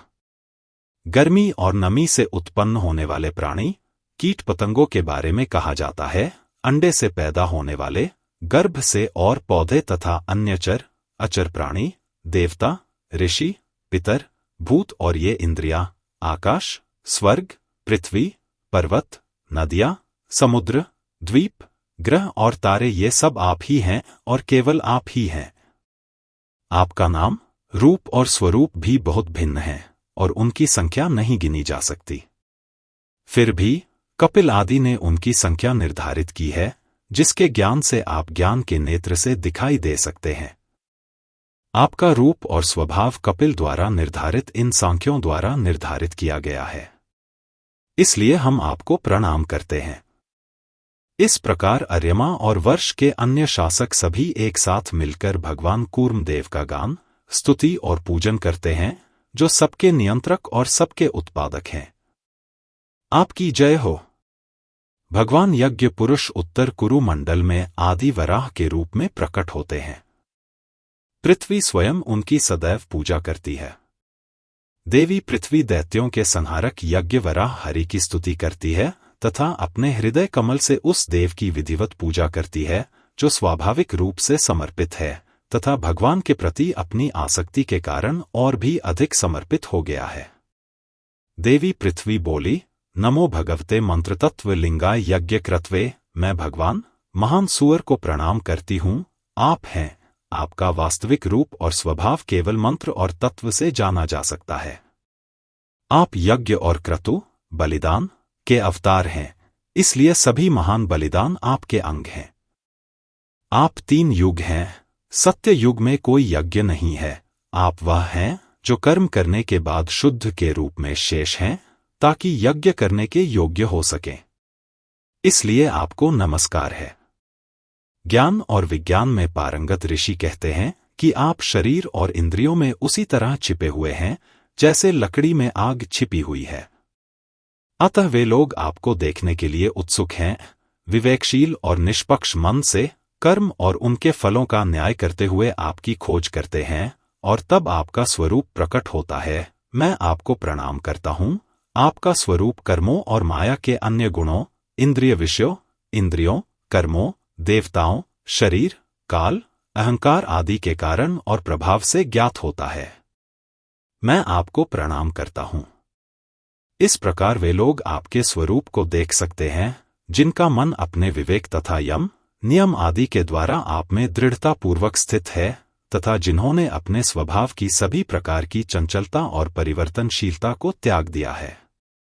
इसलिए आपको नमस्कार है। जैसे लोहा चुंबक की ओर आकर्षित होता है, वैसे ही माया इस ब्रह्मांड की रचना, स्थिति और सहार के लिए अपने गुणों और कार्यों के साथ आपके समक्ष नृत्य करती है, किंतु आप इसके प्रति पूर्णतया उदासीन हैं। जीवों के लिए कामना आपकी ओर आती है, यद्यपि आप पूरी तरह से इच्छुक नहीं हैं। आप जीवों और उनके आदि भाग्य के साक्षी हैं। मैं आपको नमस्कार करता हूँ। इस जगत के कारण यज्ञवराह ने मुझे रसातल से ऊपर उठा लिया है और अपने बड़े बड़े दांतों पर बिठाकर अपने शत्रु, हाथी के समान शक्तिशाली दैत्य को युद्ध में परास्त करके प्रलय अर्थात महासागर से बाहर आ गए हैं। मैं उन सबके नियंत्रक को, आपको प्रणाम करता हूं। किम पुरुष वर्ष में भगवान आदि पुरुष, प्रधान पुरुष, स्वयंभू और सबके स्वामी, दशरथ के पुत्र राम और सीता देवी के हृदय के आनंद के रूप में निवास करते हैं। श्री हनुमान जी इस प्रकार बोले, नमो भगवते उत्तम श्लोक। मैं उन भगवान को प्रणाम करता हूं जो उत्तम श्लोकों द्वारा गाए जाते हैं तथा सबको पवित्र करते हैं। मैं आपको प्रणाम करता हूं जो विनय, उत्तम स्वभाव, व्रत और शुभ लक्षणों के अवतार हैं। आपका मन सदैव वश में रहता है। आप अपने स्वभाव के अनुसार सभी व्यक्तियों के कार्यों का अनुकरण करते हैं। आपको नमस्कार है। आप स्तुति देने के लिए सर्वोच्च स्थान है। आपको नमस्कार है। आप ब्रह्मांड की रचना में ब्रह्मण्य देव हैं, उच्च आत्मा वाले महापुरुष हैं। आप सभी व्यक्तियों से ऊपर प्रथम भाग पाने वाले हैं। आप वेदांत में स्थापित एकमात्र तत्व हैं। पवित्र अनुभूति ही इसका एकमात्र मार्गदर्शक है। यह तत्व सभी गुणों पर हावी है। वह कभी भी विषय नहीं हो सकता। केवल शुद्ध बुद्धि से ही उसका साक्षात्कार हो सकता है। उसका न कोई नाम है, न कोई रूप। वह सदैव अहंकार से परे है। मैं अपने शरीर और मन से इस परम शांत तत्व की शरण लेता हूं। इस संसार में आपका मनुष्य रूप में अवतार केवल रावण को मारने के लिए नहीं, अपितु प्राणियों को उपदेश देने के लिए हुआ है। स्त्री संपर्क और उसके दुख से बचना बहुत कठिन है। यही शिक्षा देने के लिए भी उन्होंने यह अवतार लिया है, जो अपने स्वरूप के परम आनंद में लीन हैं और जो सबके स्वामी हैं। वे सीता के वियोग में कैसे दुख उठा सकते हैं? वे उन लोगों के परम मित्र और आत्मा हैं जिन्होंने अपने मन और इंद्रियों को जीत लिया है। विशेष रूप से वे सभी गुणों के भंडार हैं और अन्य दिव्य असाधारण शक्तियों के भोग में लीन हैं। इसलिए वे सांसारिक विषयों में आसक्त नहीं हैं। उनकी पत्नी के कारण मोह कैसे आकर उन्हें अंधकार में कर सकता है? और वह लक्ष्मण को क्यों भेजेगा वनवास में? वे महत तत्व और परम पुरुष हैं, अतः उत्तम जन्म, सुंदरता, बुद्धि, वक्तृता या अच्छा रूप कुछ भी उन्हें प्रसन्न नहीं कर सकता। भक्ति ही उन्हें आकर्षित कर सकती है। यदि ऐसा न हो तो वे लक्ष्मण के अग्रज, भगवान दशरथ के पुत्र, हम वनवासी और स्वभाव से सुंदरता के पात्र न होने वाले लोगों से मित्रता क्यों करेंगे? अतः प्रत्येक व्यक्ति को, चाहे वह सुर हो या असुर, मनुष्य हो या न हो, अपने हृदय से मानव शरीर में स्थित राम में प्रकट हरि की पूजा करनी चाहिए। वे इतने अच्छे हैं कि यदि कोई उनकी थोड़ी सी भी पूजा करता है तो वे उसे हमेशा बहुत मानते हैं। इससे अधिक और क्या कहा जा सकता है कि वे सभी कौशलवासियों को स्वर्ग ले गए। नारायण ने कहा, इस प्रकार वानरश्रेष्ठ हनुमान किमपुरुष वर्ष में सत्यनिष्ठ और अपने व्रतों में दृढ़ रहने वाले कमलनेत्र वाले राम की स्तुति करते हैं और उनकी विधिपूर्वक पूजा करते हैं। जो मनुष्य राम का यह अद्भुत वर्णन सुनता है वह सब पापों से मुक्त हो जाता है और शुद्ध शरीर सहित राम के धाम को जाता है। महर्षि वेदव्यास कृत श्रीमद्देवी भागवत के 8वें स्कंध का 10वां अध्याय यहीं समाप्त होता है।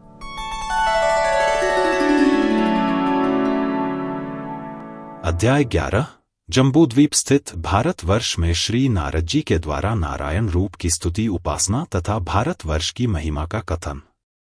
नारायण ने कहा, इस भारतवर्ष में मैं सर्वप्रथम मनुष्य रूप में तुम्हारे सामने विद्यमान हूं। तुम मेरी निरंतर इस प्रकार स्तुति करो। नारद जी ने कहा, आप भगवान हैं। आपको नमस्कार है। आप आसक्ति और ईर्ष्या से पूर्णतया मुक्त हैं और आप धर्म, ज्ञान और वैराग्य के अवतार हैं। आप में अहंकार का लेश भी नहीं है। आपको नमस्कार है। आपके पास धन नहीं है। आप ऋषियों के कुल में अग्रणी हैं। आप नर नारायण हैं। आप परमहंस, संसार के तपस्वियों और त्यागियों की सर्वोच्च श्रेणी हैं। आप सर्वोच्च गुरु हैं। आप स्वयं में प्रसन्न हैं और सबके नेता हैं। मैं आपको प्रणाम करता हूं। आप सबके स्वामी हैं, फिर भी सृष्टि आदि के कार्य में सम्मिलित नहीं हैं। यद्यपि आप प्रत्येक देहधारी प्राणी में निवास करते हैं, फिर भी कोई भूख और प्यास आपको दबा नहीं सकती।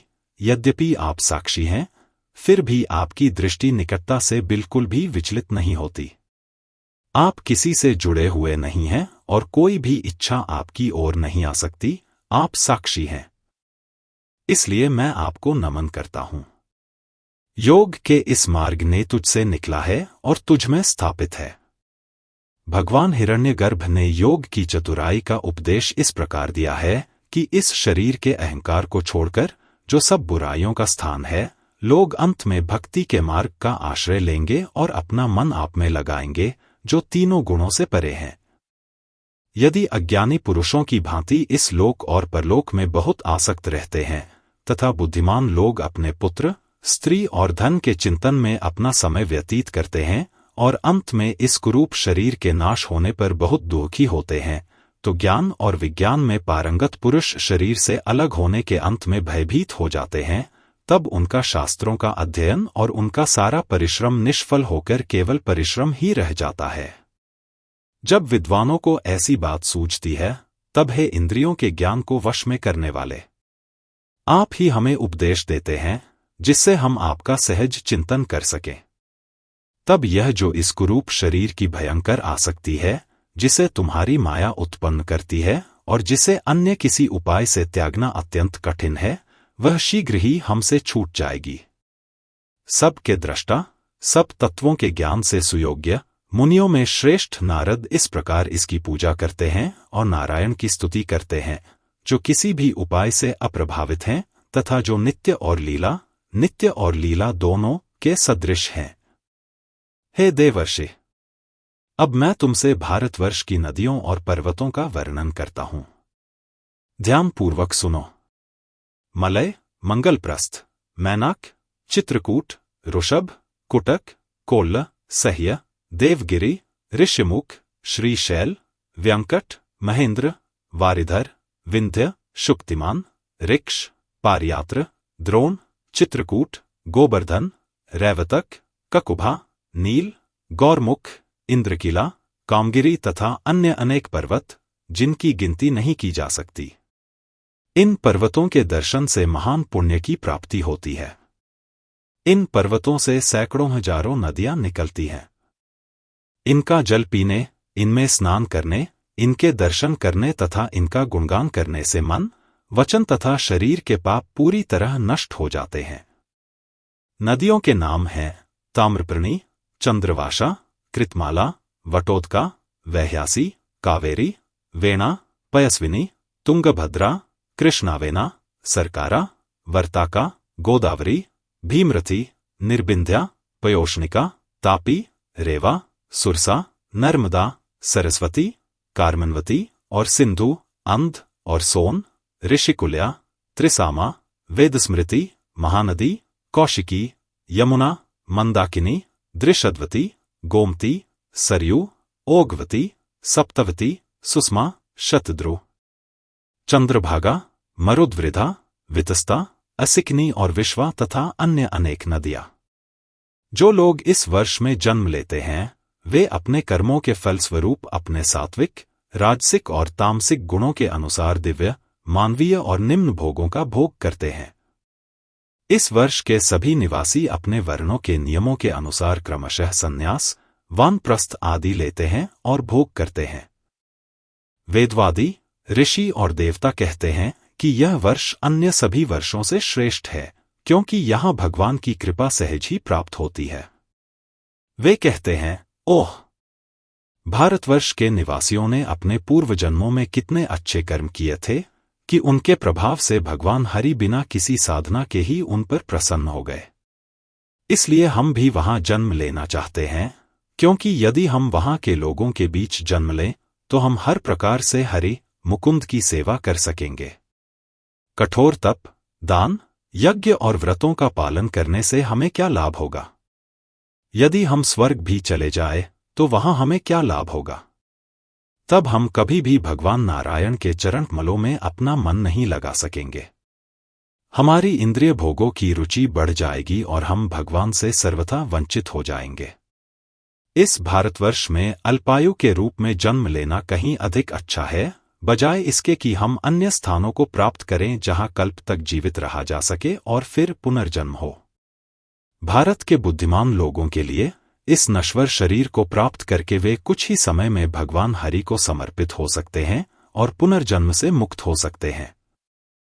उस स्थान पर कभी भी जाना और उसकी सेवा नहीं करनी चाहिए, चाहे वह स्वर्ग लोक ही क्यों न हो, जहां वैकुंठ की बातों का अमृत सागर नहीं सुना जाता, जहां भगवान के चरण कमलों की शरण लेने वाले संतों का समूह नहीं होता, जहां भगवान विष्णु के महान यज्ञ और उत्सव नहीं मनाए जाते।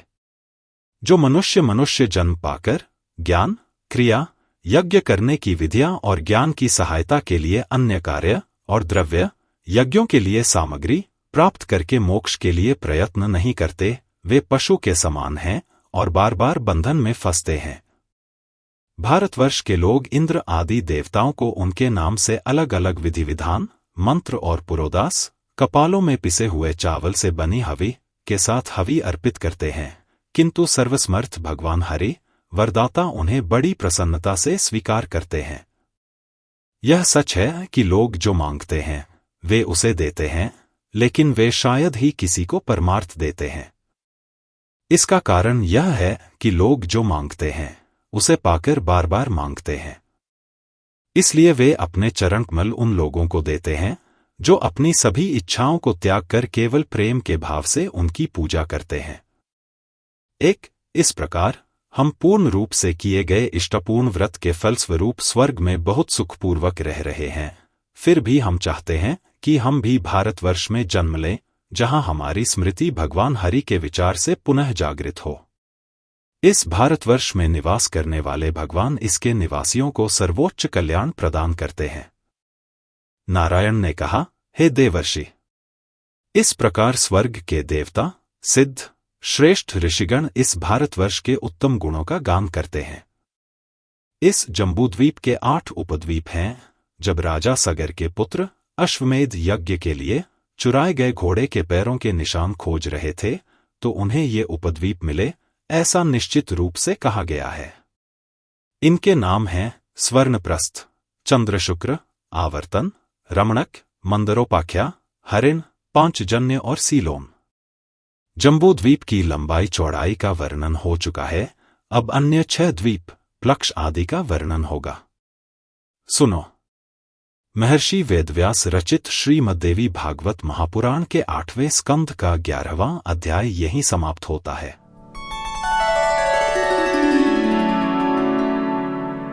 अध्याय 12 प्लक्ष, शाल्मली और कुशद्वीप का वर्णन। नारायण ने कहा, जम्बूद्वीप का वर्णन किया गया है, वह कैसा है और उसकी चौड़ाई कितनी है। यह चारों ओर से लवण सागर से घिरा हुआ है। जैसे मेरू जम्बूद्वीप से घिरा हुआ है, वैसे ही लवण सागर अपने से दुगुने आकार के प्लक्ष द्वीप से घिरा हुआ है। जैसे खाई बगीचों से घिरी हुई होती है, वैसे ही लवण सागर बगीचों से घिरा हुआ है। जैसे जम्बूद्वीप में जम्बू वृक्ष होता है, वैसे ही प्लक्ष वृक्ष प्लक्ष द्वीप में होता है और उसी आकार का होता है। प्लक्ष द्वीप नाम इस प्लक्ष वृक्ष के नाम से निकला है। यह वृक्ष सुनहरे रंग का होता है। इसके तल में अग्नि साक्षात रूप में विद्यमान रहती है। इसका नाम सप्तजैवा है। इस द्वीप का शासक प्रियव्रत का पुत्र इद्मजैवा है। उन्होंने अपने द्वीप को 7 वर्षों में विभाजित कर दिया और उन्हें अपने 7 पुत्रों में बांट दिया और स्वयं भी आत्मज्ञानियों को प्रिय योग मार्ग की शरण ली और उन्हें भगवान वासुदेव की प्राप्ति हुई।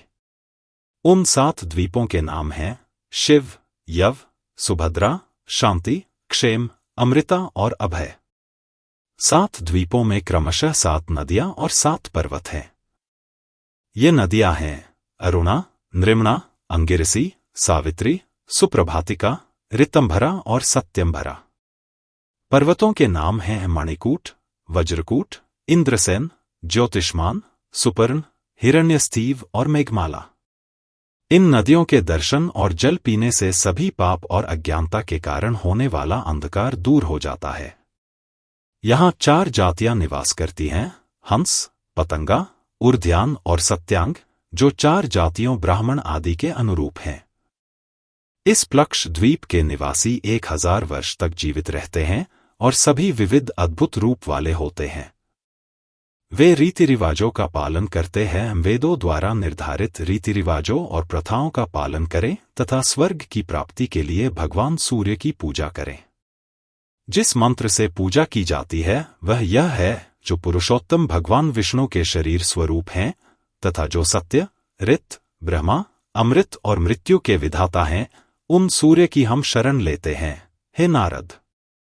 यहाँ सभी मनुष्य दीर्घायु, बलवान, बुद्धिमान, उत्साही और पराक्रमी होते हैं। सभी को असाधारण शक्तियां प्राप्त होती हैं। इस प्लक्ष द्वीप के आगे इक्षु सागर है।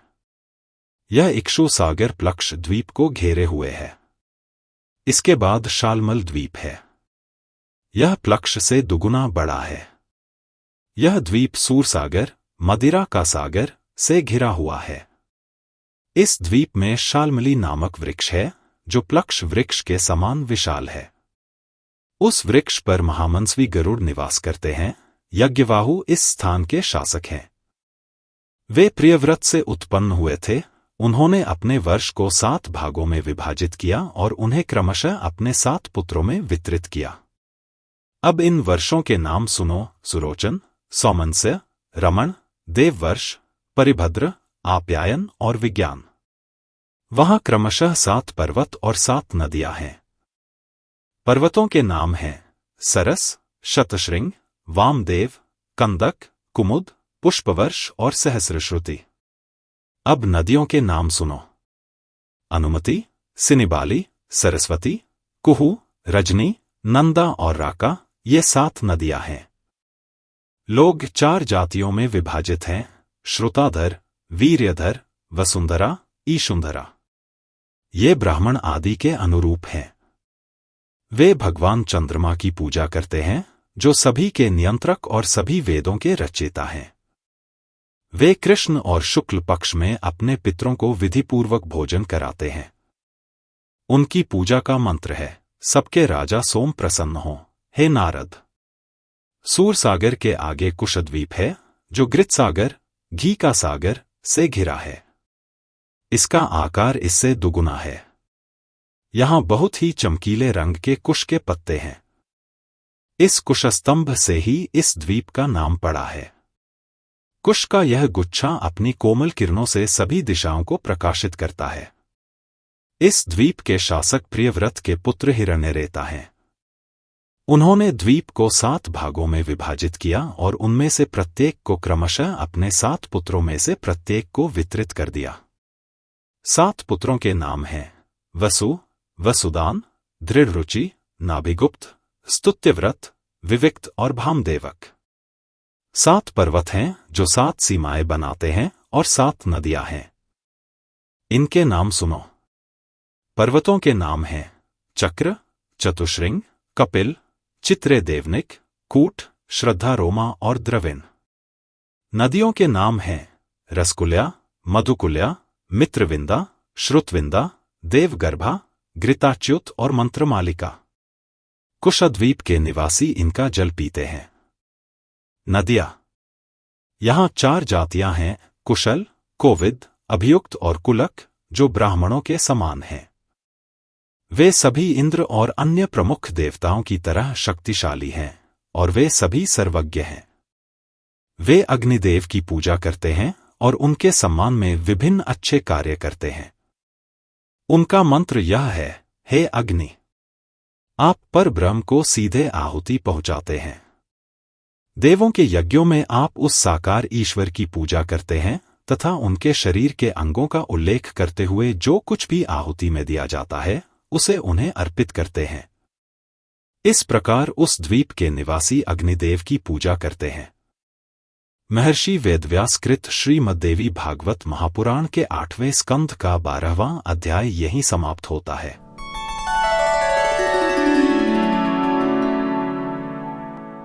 अध्याय 13 क्रौंच, शाक और पुष्कर द्वीप का वर्णन। नारद जी बोले, हे सर्वज्ञ, शेष बचे हुए द्वीपों का वर्णन कीजिए, जिन्हें जानकर हम लोग अत्यंत प्रसन्न होंगे। नारायण ने इस प्रकार कहा, बहुत विशाल घृत सागर कुश द्वीप को घेरे हुए है। उसके आगे क्रौंच द्वीप है। यह कुश से दुगुना बड़ा है। क्षीर सागर इस द्वीप को घेरे हुए है। यहां क्रौंच पर्वत है। इसी पर्वत के नाम पर इस द्वीप का नाम पड़ा है। प्राचीन काल में महाबुद्धिमान कार्तिकेय ने अपने पराक्रम से इस पर्वत को तोड़ डाला था। यह द्वीप क्षीर सागर से धोया जाता है और वरुण इसके अधिपति हैं।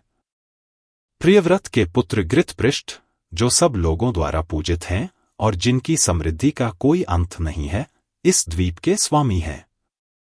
उन्होंने इस द्वीप को 7 भागों में विभाजित कर अपने पुत्रों में बांट दिया और अपने पुत्रों के नाम पर ही वर्षों का नाम रखा।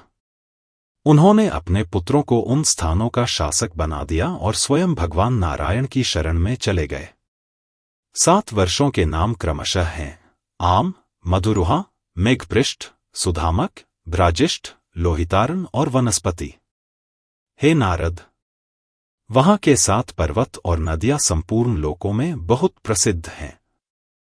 पर्वतों के नाम हैं शुक्ल, वर्धमान, भोजन, उपवरहण, नंद, नंदन और सर्वतोभद्र। नदियों के नाम हैं अभ्या, अमृतौघा, आर्यका, तीर्थवती, वृत्तिरूपावती, शुक्ल और पवित्र वाटिका। वहां के निवासी शराब पीते हैं। इन नदियों का जल अत्यंत शुद्ध है। वहां के लोग 4 वर्णों में विभाजित हैं, पुरुष, ऋषभ, द्रविण और वेदक, तथा वे जल के रूप भगवान वरुण की पूजा करते हैं। फिर वे अत्यंत विवेकशील हो जाते हैं और बड़ी भक्ति के साथ जल को अपनी हथेलियों में भरकर निम्न मंत्र का जाप करते हैं। हे जल, तुम पुरुष भगवान के वीर्य रूप हो और भूरलोक, भुवरलोक और स्वरलोक को पवित्र करते हो। तुम सबके पापों का नाश करते हो। हम सब इसका स्पर्श कर रहे हैं। हमारे शरीर को पवित्र करो।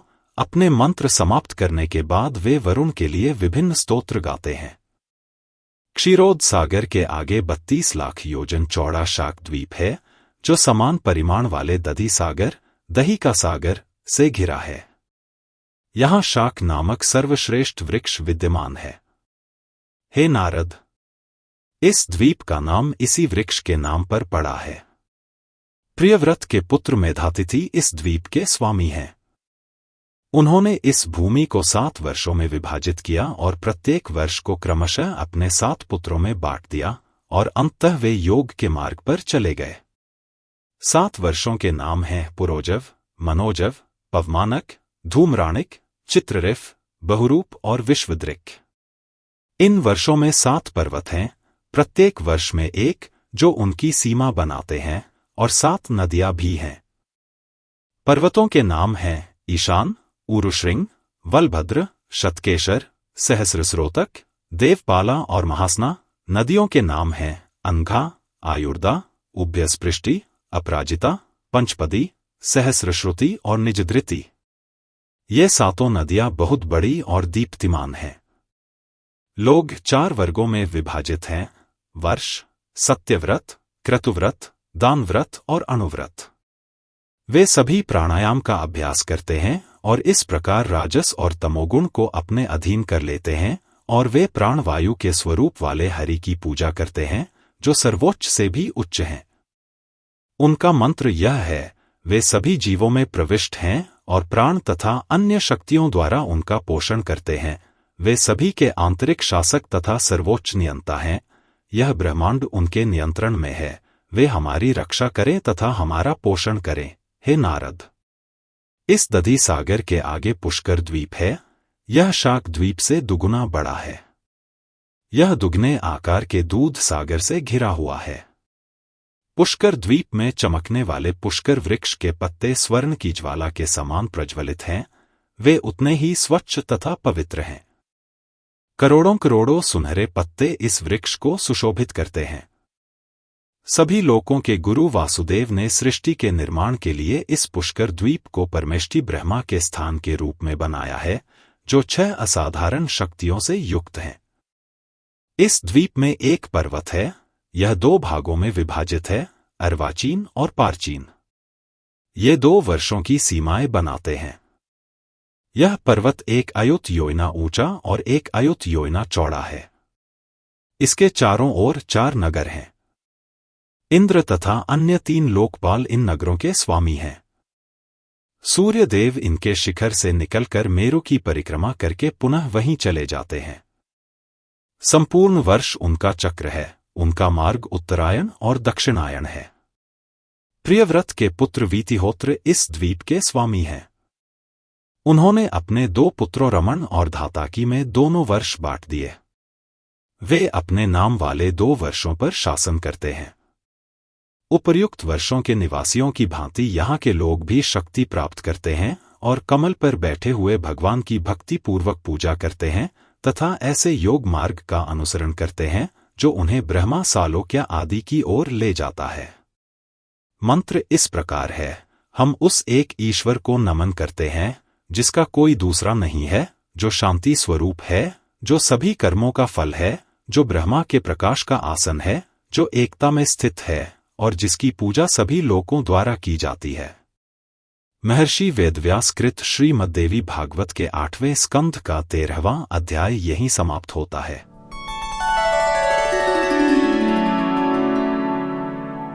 अध्याय 14 लोकालोक पर्वत का वर्णन। नारायण ने कहा, शुद्ध जल के समुद्र के पास लोकालोक नामक पर्वत है।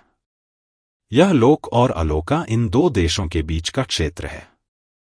हे देवर्षि, मानसोत्तर और मेरु के बीच की दूरी के बराबर शुद्ध जल के इस समुद्र के पार शुद्ध सोने का एक देश है। यह देश दर्पण के समान है। यहाँ कोई प्राणी नहीं है, कारण इस पर रखा गया कोई भी पदार्थ तुरंत सोने में परिवर्तित हो जाता है और इससे कुछ भी प्राप्त नहीं हो सकता। हे नारद, वहां कोई प्राणी नहीं रह सकता, इसलिए इसका नाम लोकालोक है। यह लोक और अलोका के बीच सदैव स्थापित रहता है। स्वयं भगवान ने इसे 3 लोकों की सीमा बना दी है। सूर्य, ध्रुव तारा और सभी ग्रहों की किरणें इसी क्षेत्र में सीमित हैं, बल्कि इसके मध्य से गुजरते हुए प्रकाशमान प्रकाश तीनों लोकों पर अपनी चमक बिखेरते हैं।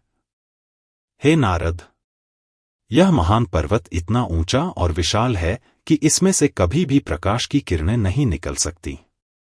विद्वान लोग कहते हैं कि इस पर्वत का आकार, रूप और चिन्ह ऐसे हैं जैसे यह अपने शिखर पर स्थित पृथ्वी से 500 गुना बड़ा है। स्वयंभू ब्रह्मा ने इसके चारों ओर बहुत बड़े हाथी स्थापित कर रखे हैं।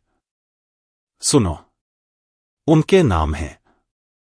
ये हैं ऋषभ, पुष्पचूर, वामन और अपराजित। कहा जाता है कि ये 4 हाथी अपने अपने स्थान पर सभी लोकों को धारण करते हैं। भगवान हरि इन हाथियों को तथा इंद्र और अन्य को, जो उनकी विभूतियां मानी जाती हैं, बल प्रदान करते हैं। वे अपनी शुद्ध सत्व और असाधारण शक्तियों को प्रकट करते हुए अणिमा, लघिमा आदि 8 सिद्धियों से युक्त होकर अपने परिषदों विश्वक्सेन आदि से घिरे हुए वहां राज्य करते हैं। वे सबके एक ईश्वर हैं, उनका कोई दूसरा नहीं है। सबके कल्याण के लिए वे सुदर्शन और अपने अनेक अन्य अस्त्र शस्त्र धारण करते हैं और उनकी भुजाओं की शक्तियां महान हैं। वे स्वयं अपने कारण हैं और सभी में हर समय व्याप्त रहते हैं। वे सनातन हैं। इस ब्रह्मांड को उसकी रक्षा के लिए उसकी असाधारण शक्ति माया ने धारण किया हुआ है। वे एक कल्प के अंत तक इसी रूप में रहते हैं। ऊपर वर्णित आंतरिक चौड़ाई लोक की चौड़ाई निर्धारित करती है, क्योंकि यह उपरोक्त लोक के बाहर स्थित है। लोकालोक पर्वत के परे स्वर्ग और पृथ्वी द्वारा निर्मित अंडाकार दीर्घवृत्त के भीतर योगेश्वर तक जाने वाला शुद्ध मार्ग कहा जाता है।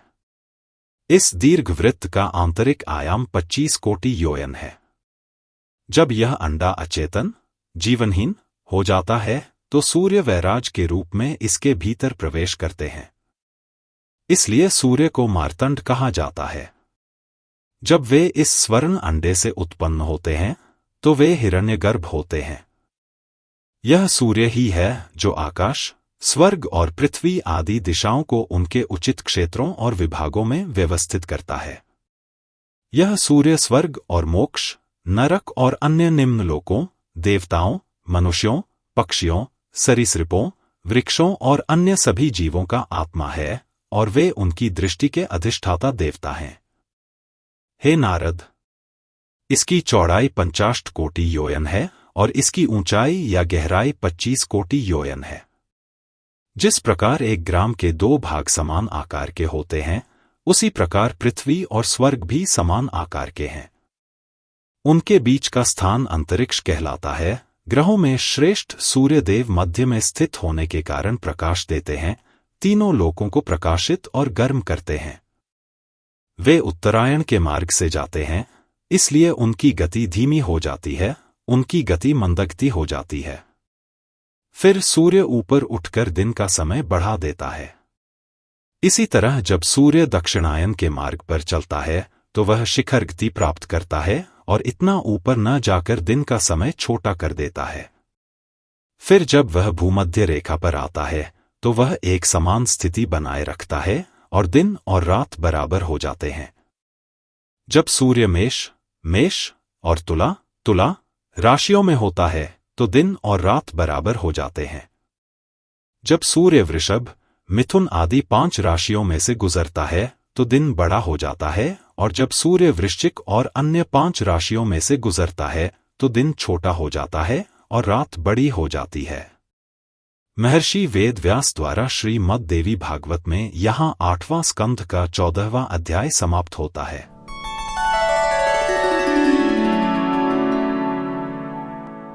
अध्याय 15 सूर्य की गति का वर्णन। नारायण ने कहा, हे नारद, अब मैं सूर्य की गति का वर्णन करूंगा। सुनो। यह 3 प्रकार की है: शीघ्र, पेरिहेलियोनिक, मंद, अपहेलियोनिक और सम।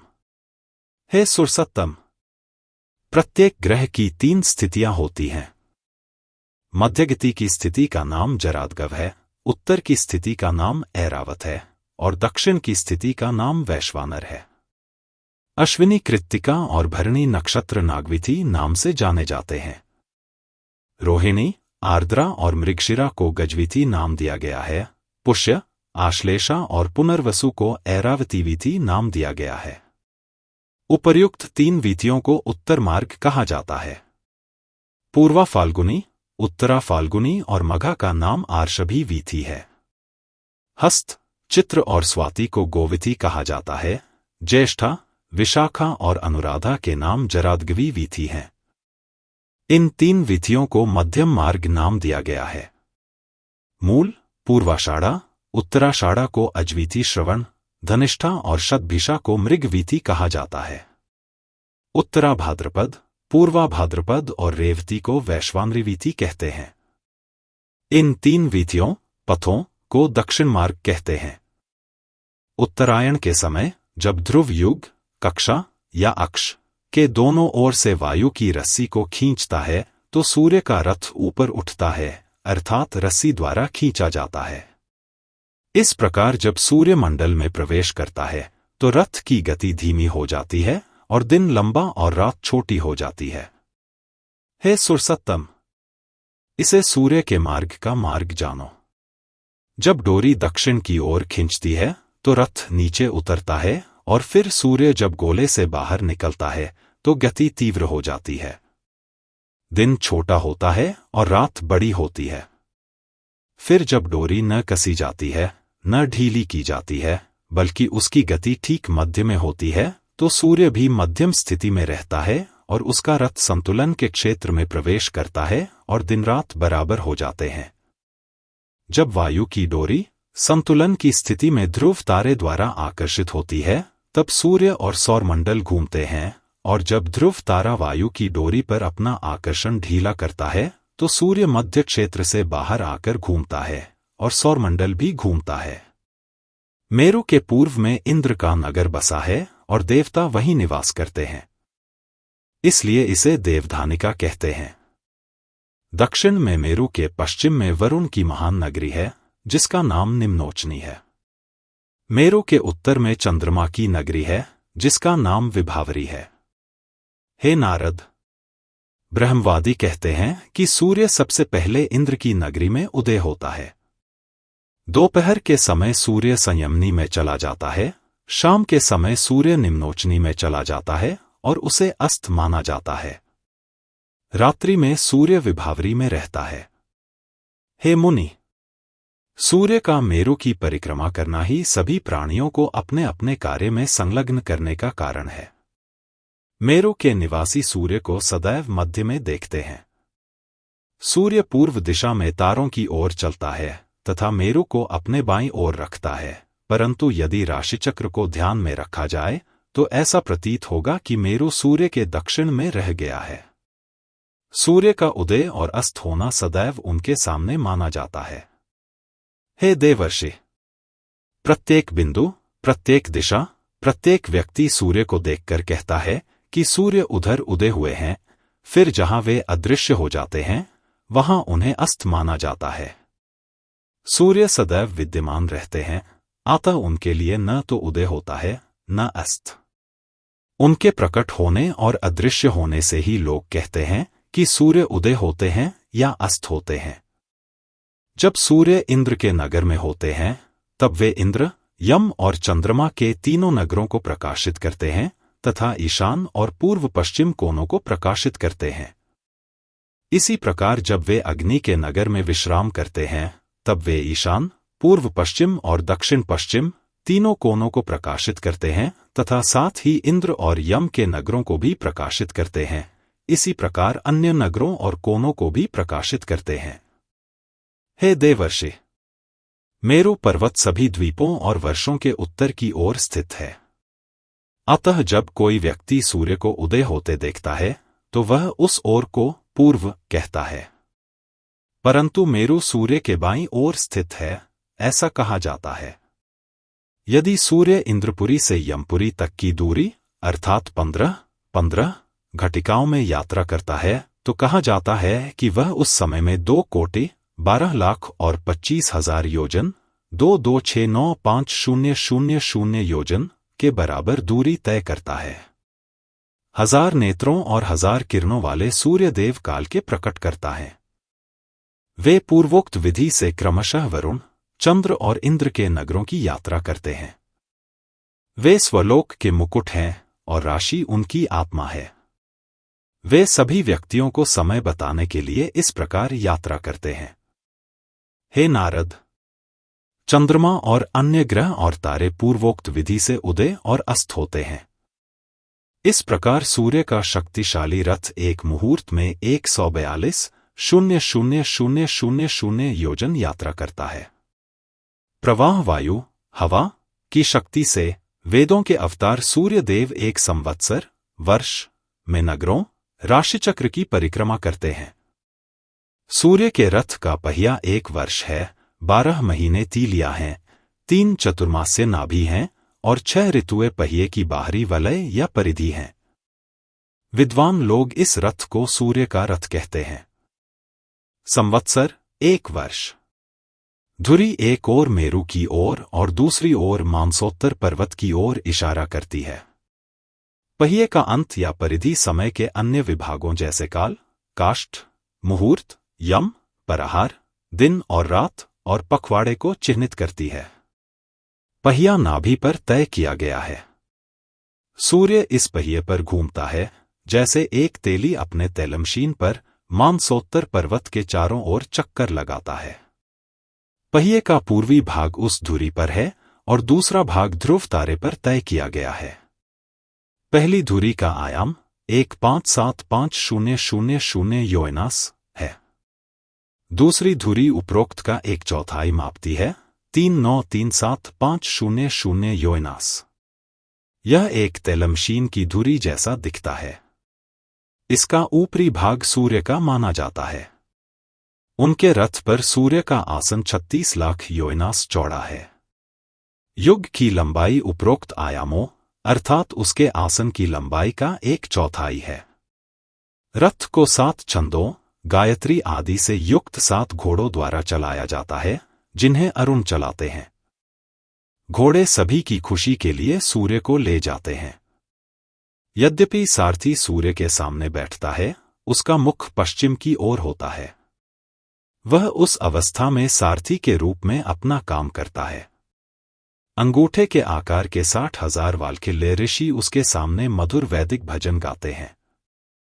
अन्य ऋषि, अप्सराएं, उर्गा, ग्रामणी, राक्षस और सभी देवता, जिनमें से प्रत्येक 7 के समूह में विभाजित हैं, हर महीने उस अत्यधिक तेजस्वी सूर्य देवता की पूजा करते हैं।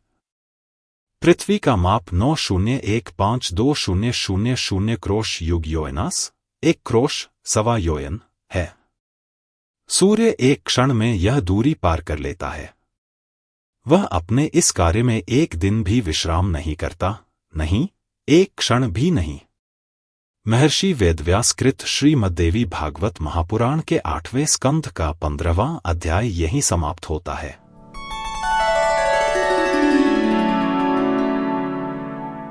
अध्याय 16 चंद्रमा तथा ग्रहों की गति का वर्णन। श्री नारायण ने कहा, हे नारद, अब ग्रहों की अद्भुत गति तथा उनकी स्थिति सुनिए।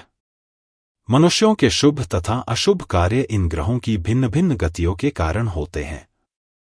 जैसे कुम्हार के चाक पर घूमते हुए कीड़ों की गति विपरीत दिशा में दिखाई देती है, उसी प्रकार राशियों, 12 नक्षत्रों से निर्मित राशिचक्र पर घूमते हुए सूर्य तथा अन्य ग्रहों की गति, जो सदैव मेरु की धुरी के रूप में घूमती रहती है, भिन्न दिखाई देती है। एक तारे से दूसरे तारे तक उनकी गति भिन्न भिन्न दिखाई देती है।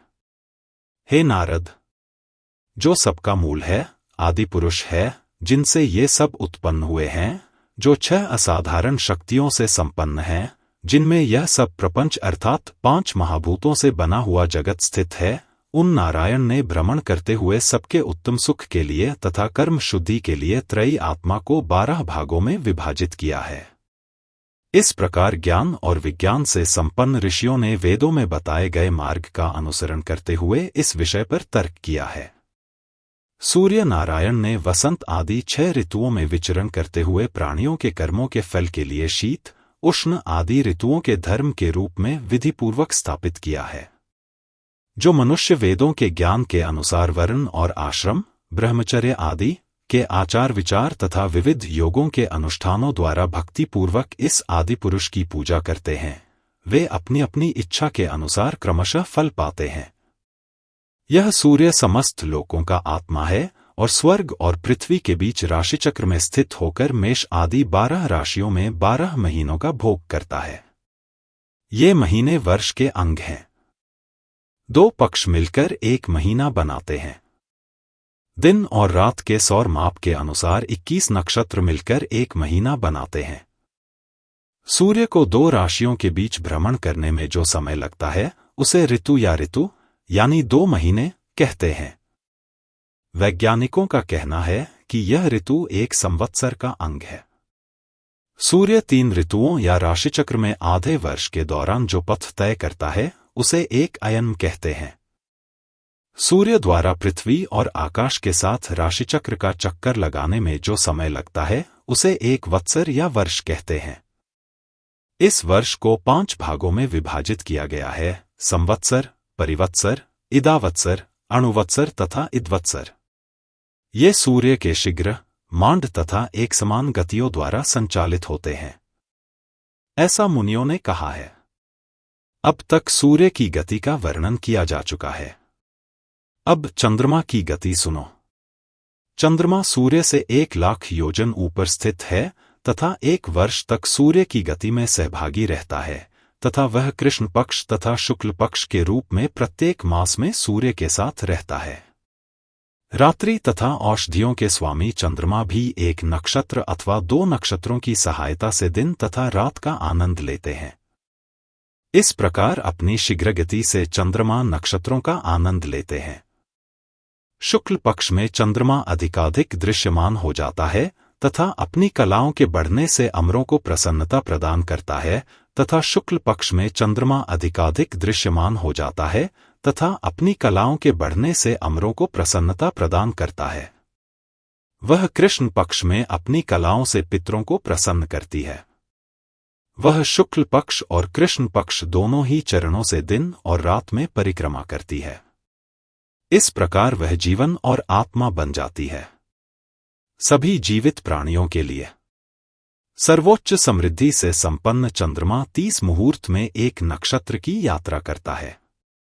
वह पूर्ण है और बिना किसी शुरुआत के आत्मा है। वह इच्छाओं, संकल्पों को पूरा करती है और वह सबका समाधान करती है, इसलिए उसे मनोमाया कहते हैं। वह समस्त औषधियों की स्वामिनी है, इसलिए उसे अन्नमाया कहते हैं। वह अमृत से परिपूर्ण है, इसलिए उसे अमरत्व का निवास कहा गया है, और वह सभी को निर्वाण, अंतिम मोक्ष प्रदान करती है, इसलिए उसे सुधाकरा कहते हैं। वह देवताओं, पितरों, मनुष्यों, सरीसृपों और वृक्षों को पोषण और तृप्ति देती है, इसलिए उसे सर्वमाया कहते हैं। उसके प्रभाव से नक्षत्र 3 लाख योजनों तक भ्रमण करते हैं। भगवान ने स्वयं राशिचक्र के अन्य नक्षत्रों के साथ अभिजित नक्षत्र को मेरु के चारों ओर परिक्रमा करने के लिए बनाया है, इसलिए इसे 28वां नक्षत्र माना जाता है। शुक्र ग्रह चंद्रमा से 2 लाख योजन ऊपर स्थित है। वह कभी सूर्य के आगे, कभी पीछे और कभी उसके साथ चलता है। वह बहुत शक्तिशाली है।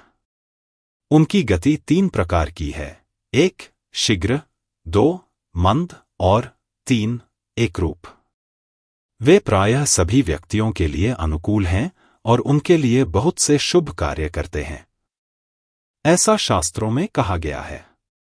हे मुनि, भृगु के पुत्र शुक्र वर्षा में आने वाली बाधाओं को दूर करते हैं। शुक्र के बाद बुध ग्रह 2 लाख योजन ऊंचाई पर स्थित है। शुक्र की तरह वे भी कभी सूर्य के आगे, कभी पीछे और कभी साथ साथ चलते हैं, और उसकी गति भी 3 प्रकार की होती है: शीघ्र, मंद और एकरूप।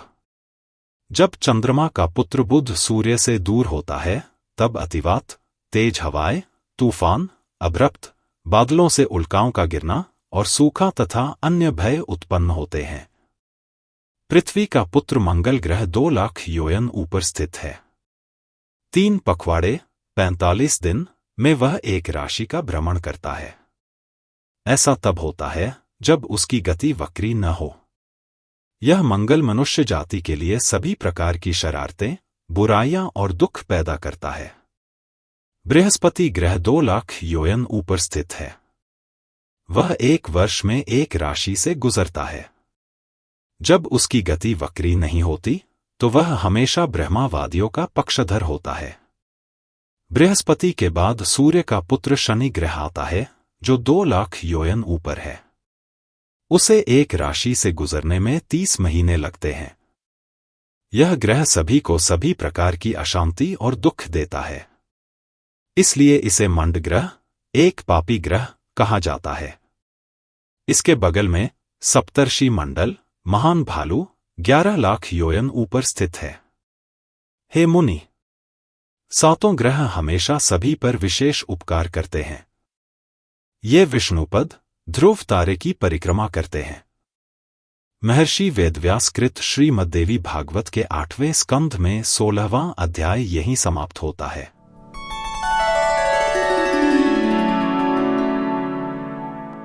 अध्याय 17। श्री नारायण बोले इस सप्तर्षि मंडल से। नारायण ने कहा, सप्तर्षि मंडल से 13 लाख योजन आगे भगवान विष्णु का परमपद स्थित है। महान भगवत भक्त, परम आदरणीय उत्तानपाद पुत्र श्रीमान ध्रुव, इंद्र, अग्नि, कश्यप, धर्म और नक्षत्रों के साथ वहां स्थित हैं। आगंतुक उन्हें सदैव प्रणाम करते हैं। वे कल्प के अंत तक जीवित रहने वालों के संरक्षक हैं। वे भगवान के चरण कमलों की सेवा में लगे रहते हैं। भगवान ने स्वयं उसे ही स्तंभ बनाया है, जिसके चारों ओर राशिचक्र और स्वर्गलोक में सभी ग्रह, नक्षत्र और ज्योतिर्मय पिंड सदैव और महान वेग से परिक्रमा करते रहते हैं। देवता भी उसकी पूजा करते हैं। वह अपनी महिमा से प्रकाशित होकर सबको प्रकाशित और प्रकाशित करता है।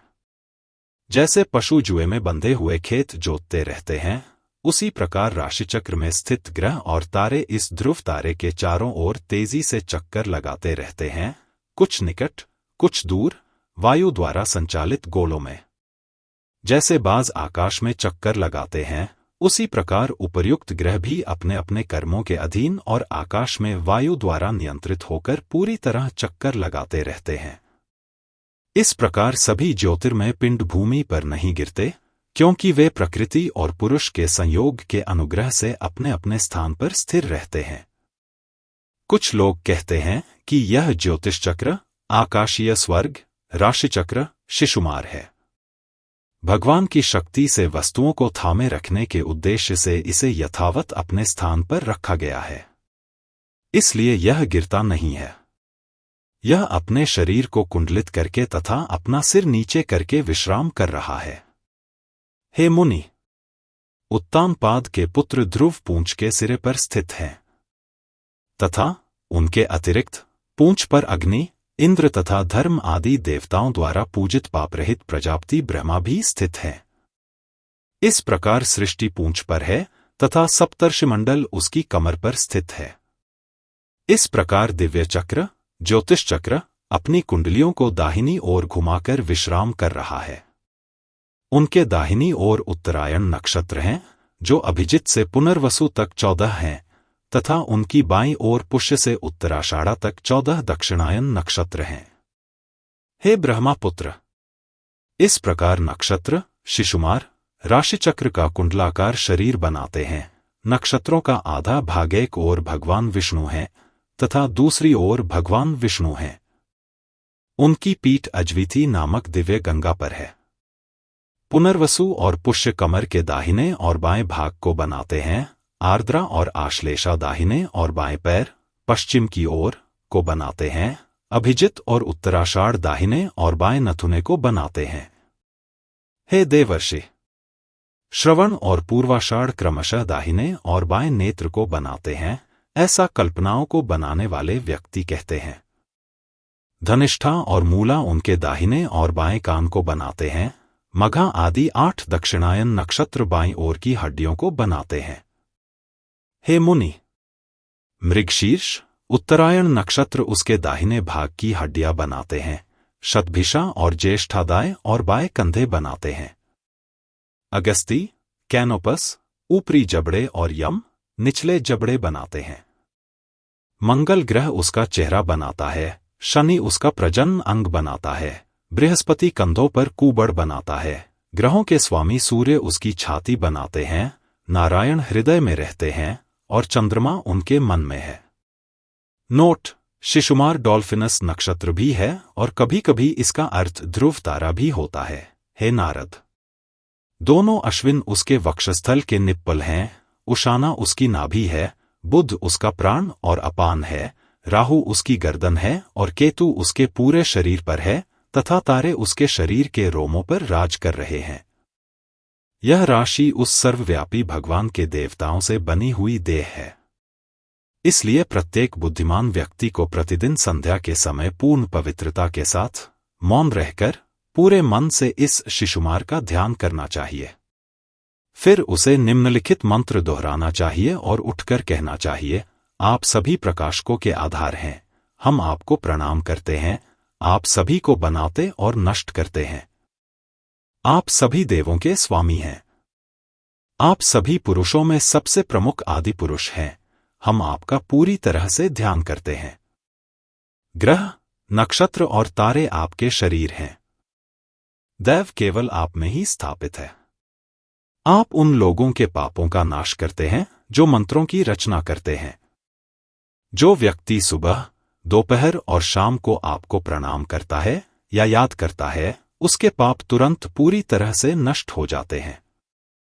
महर्षि वेदव्यास रचित श्रीमद्देवी भागवत के ध्रुव मंडल के 8वें स्कंध का 17वां अध्याय यहीं समाप्त होता है।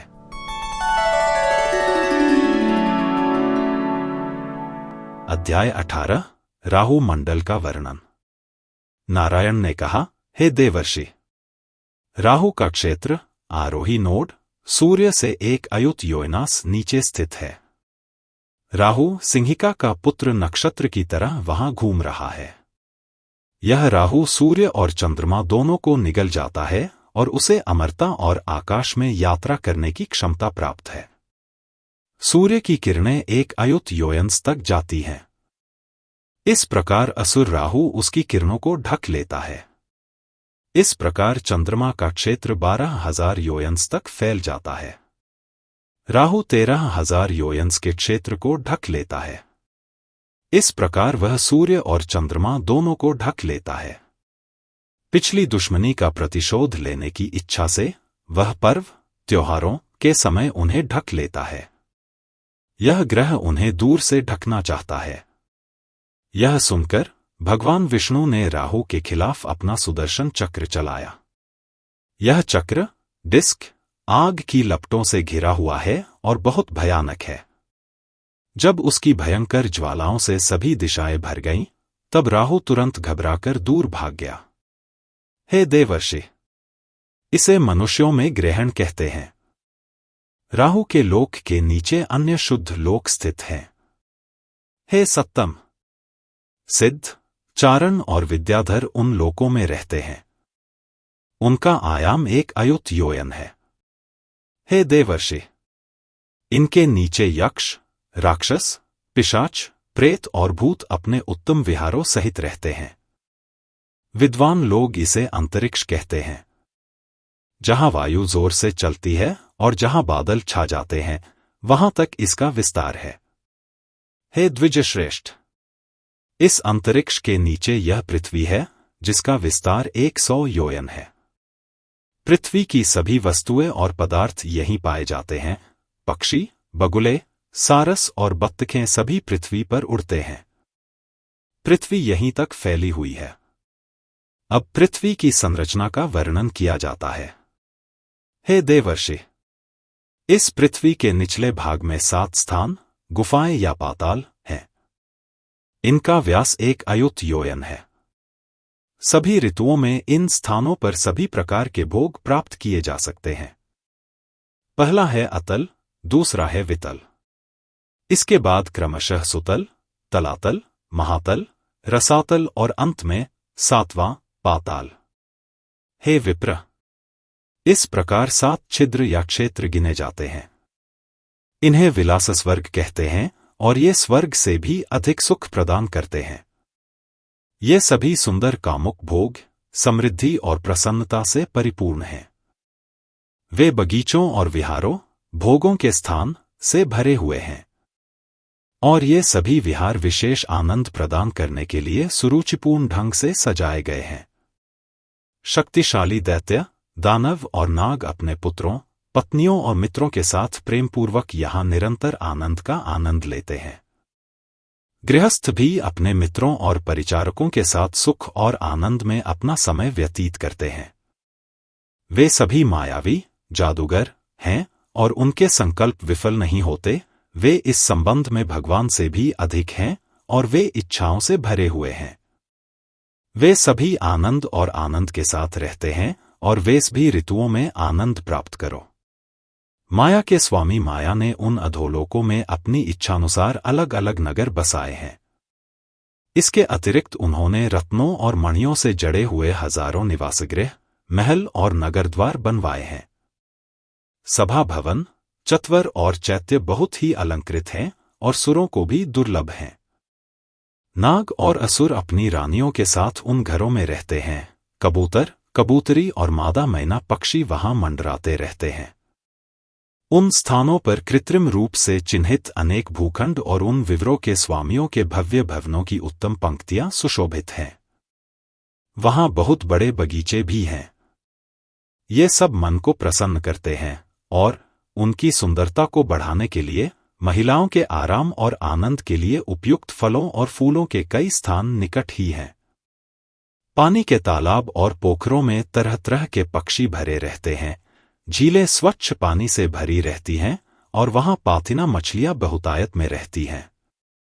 जलचर जानवर पानी में घूमते हैं और उसे हिंसक रूप से हिलाते हैं।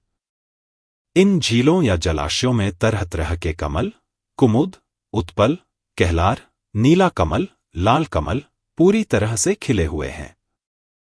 वहां के उद्यान वहां के निवासियों के विहारों से भरे हुए हैं और मधुर मधुर संगीत से गूंज रहे हैं, जो इंद्रियों को प्रसन्न करते हैं। क्योंकि वहां ये स्थान स्वर्ग से प्रतिस्पर्धा करते प्रतीत होते हैं। दिन हो या रात, वहां कोई भय नहीं है। सांपों के शिखाओं पर लगे मणियों से वहां का वातावरण निरंतर प्रकाशित रहता है और वहां कभी अंधकार नहीं होता। वहां का भोजन दिव्य औषधियों से तैयार किया जाता है और वे इन औषधियों से स्नान करते हैं, इसलिए कोई रोग उन पर आक्रमण नहीं करता। बुढ़ापा, ज्वर, अपच, पीलापन, पसीना, दुर्गंध, शक्ति की कमी या कोई अन्य परेशानी उन्हें परेशान नहीं कर सकती। लोग हमेशा प्रसन्न और अच्छे रहते हैं। उन्हें केवल भगवान के तेज और उनके सुदर्शन चक्र से डर लगता है और किसी चीज से नहीं। जब भगवान का तेज प्रवेश करता है तो स्त्रियों का गर्भपात हो जाता है। महर्षि वेदव्यास रचित श्रीमद्देवी भागवत के 8वें स्कंध का 18वां अध्याय यहीं समाप्त होता है।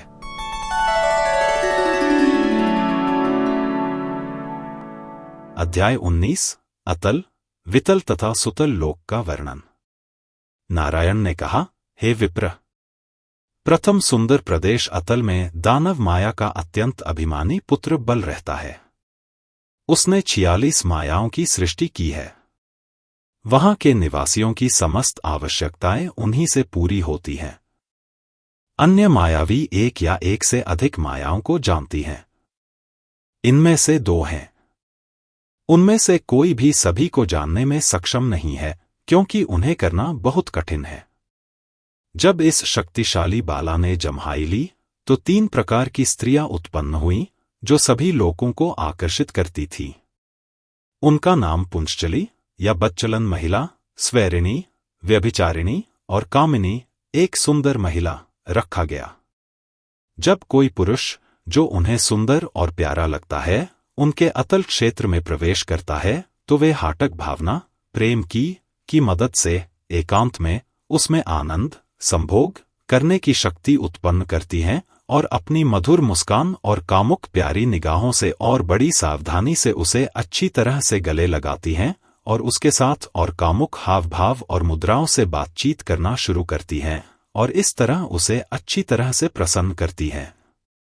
जब लोग इस हाटकरस का आनंद लेते हैं तो वे बार बार सोचते हैं कि वे स्वयं देवता बन गए हैं, वे सिद्ध हो गए हैं और अयुत हाथियों की तरह शक्तिशाली हैं। हे नारद, इस प्रकार अतल में स्थिति का वर्णन किया गया है। अब दूसरे क्षेत्र वितल का वर्णन सुनिए। वितल पृथ्वी के नीचे स्थित है। वहां समस्त देवताओं द्वारा पूजित भगवान भव ने हाटकेश्वर नाम धारण किया है और ब्रह्मा की सृष्टि की वृद्धि के लिए विशेष रूप से अपने सेवकों से घिरे हुए भवानी के साथ वहां निवास कर रहे हैं। हाट की नदी वहां बहती है और उन दोनों के सार, वीर्य, से उसकी उत्पत्ति हुई है। वायु की सहायता से प्रवर्धित अग्नि उसे पीने लगती है। जब अग्नि फुत्कार ध्वनि अर्थात मुख से वायु बाहर करती हुई वहां से निकलती है, तब हाटक नामक स्वर्ण उत्पन्न होता है। यह स्वर्ण दैत्यों को बहुत प्रिय है। दैत्य स्त्रियां इस स्वर्ण का सदैव अपने आभूषणों में उपयोग करती हैं। वितल के नीचे सुतल है। इसका विशेष महत्व माना गया है। हे मुनि, विरोचन के पुत्र महापुण्यशाली बलि यहीं रहते हैं।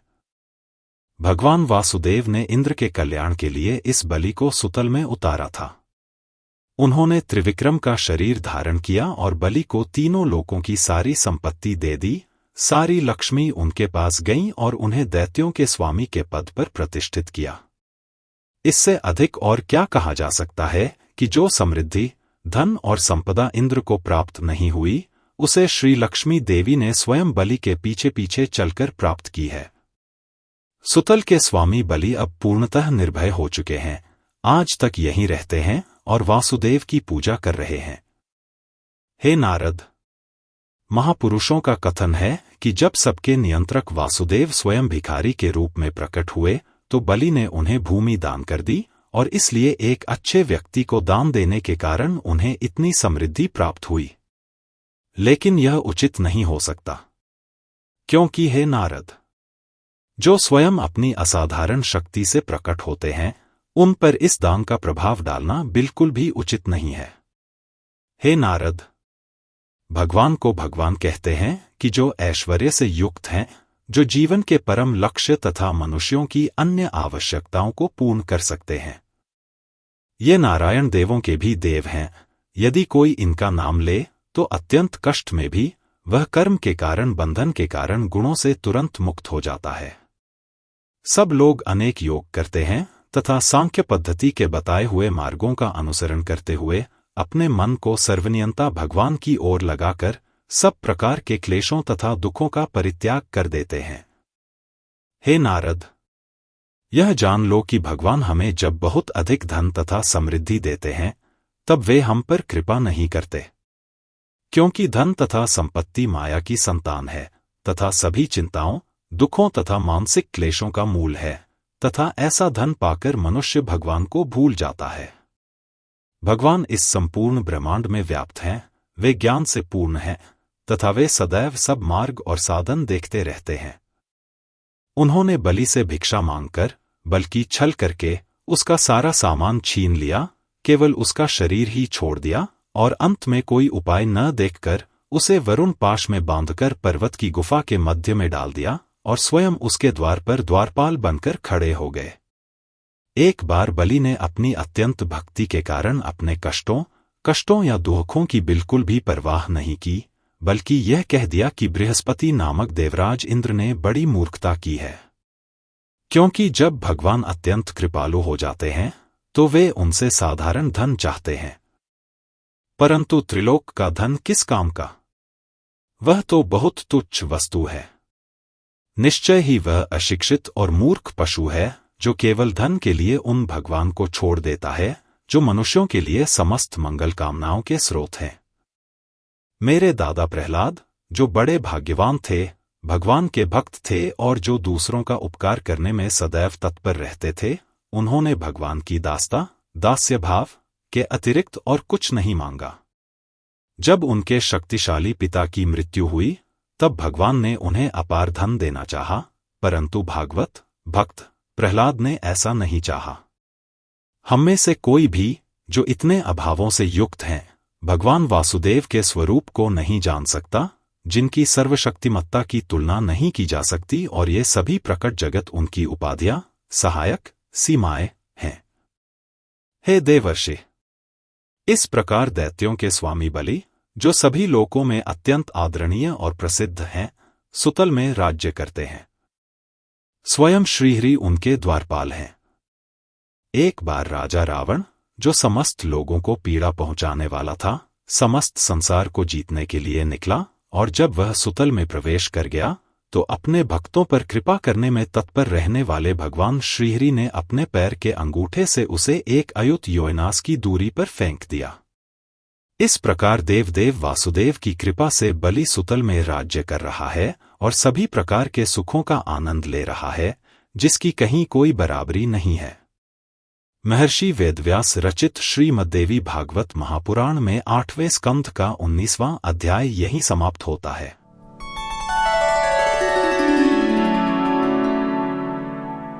अध्याय 20 तलातल, महातल, रसातल और पाताल तथा भगवान अनंत का वर्णन। नारायण ने कहा, हे नारद, सुतल से नीचे की गुफा तलातल है।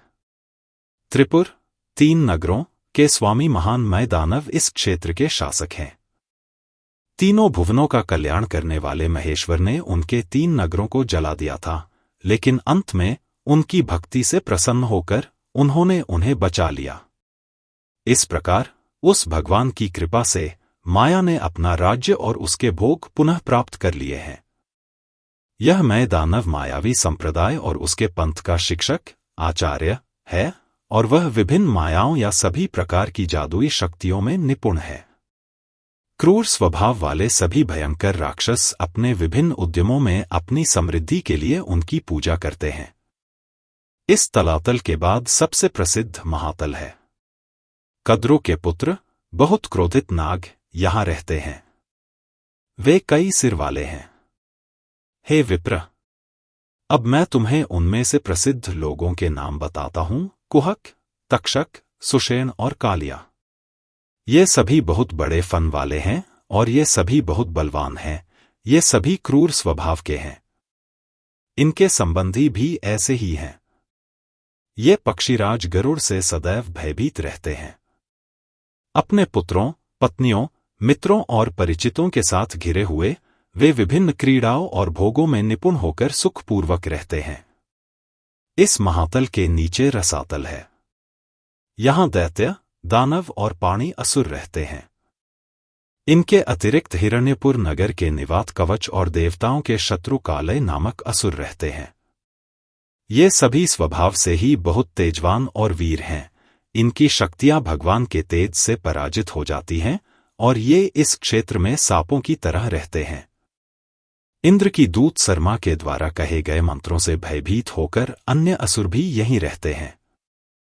हे नारद, नीचे पाताल है, जहां नागों के अधिपति वासुकी तथा शंख, कुलिक, श्वेत, धनंजय, महाशंख, धृतराष्ट्र, शंखचूड़, कामवल, अश्वतर तथा देवोपदत्तक नामक अन्य सर्प रहते हैं, जो सभी अत्यंत क्रोधी, बड़े फन वाले तथा अत्यंत विषैले हैं। इनमें से किसी के 5 सिर हैं, किसी के 7, किसी के 10, किसी के 100, किसी के 1000 सिर हैं तथा किसी के शिखाओं पर अत्यंत चमकीली मणियां हैं। अपनी किरणों से वे अधोलोक के अंधकार को दूर करते हैं, किंतु वे अत्यंत क्रोधी होते हैं। इस पाताल के तल पर और कुछ दूरी पर 30 योजन वहां भगवान का अंश अनंत अंधकार के रूप में राज्य कर रहा है। हे देवर्षि, सभी देवता इस रूप की पूजा करते हैं। भक्तगण उन्हें संकर्षण नाम से पुकारते हैं, क्योंकि वे अहम के प्रकट प्रतीक हैं और वह सामान्य आधार हैं जहां दृष्टा और दृश्य एक हो जाते हैं। वे सभी चर और अचर के सहस्त्र मुख वाले नियंत्रक हैं। वे अनंत रूपों वाले हैं। वे शेष हैं। यह संपूर्ण ब्रह्मांड उनके सिर पर सरसों के बीज के समान धारण किया जा रहा है। वे प्रकृति, बुद्धि और आनंद से युक्त हैं और वे स्वयं प्रकट हैं। जब वे प्रलय के दौरान इन सभी को नष्ट करना चाहते हैं तो 11 व्यूहों, सैन्य, स्क्वाड्रन, व्यवस्थाओं से सुसज्जित अत्यंत शक्तिशाली संकर्षण रुद्र उनसे निकलते हैं।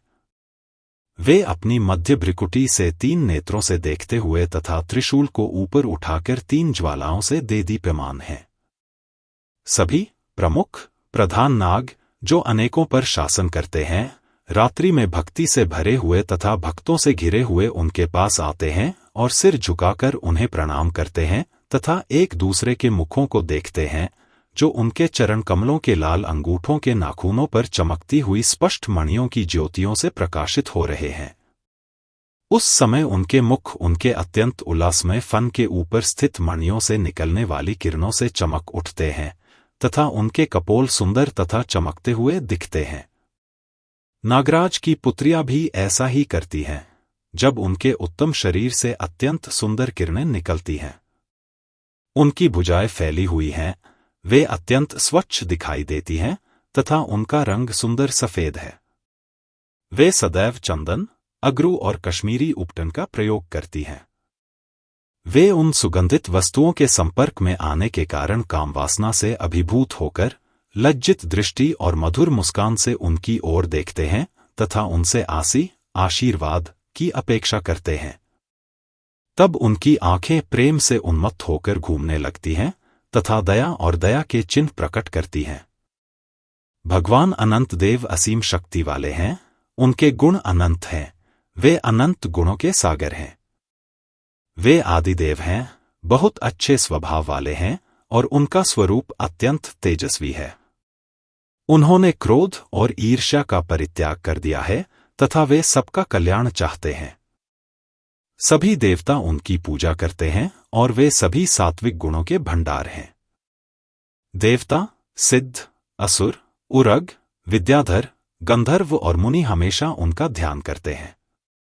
उनके निरंतर मद राग के उत्साह और नशे के कारण उनकी दृष्टि नशे में धुत दिखाई देती है और उनकी आंखें भावनाओं से व्याकुल दिखती हैं। वे अपने आसपास के लोगों और देवताओं को अपने मधुर अमृत जैसे शब्दों से हमेशा प्रसन्न करते हैं। उनके गले में वैजयंती की माला लटकती रहती है, यह कभी क्षीण नहीं होती तथा यह सदैव ताजे तथा स्वच्छ तुलसी के पत्तों से सुशोभित रहती है। पागल मधुमक्खियां लगातार भिनभिनाती रहती हैं और इस प्रकार सौंदर्य में वृद्धि करती हैं।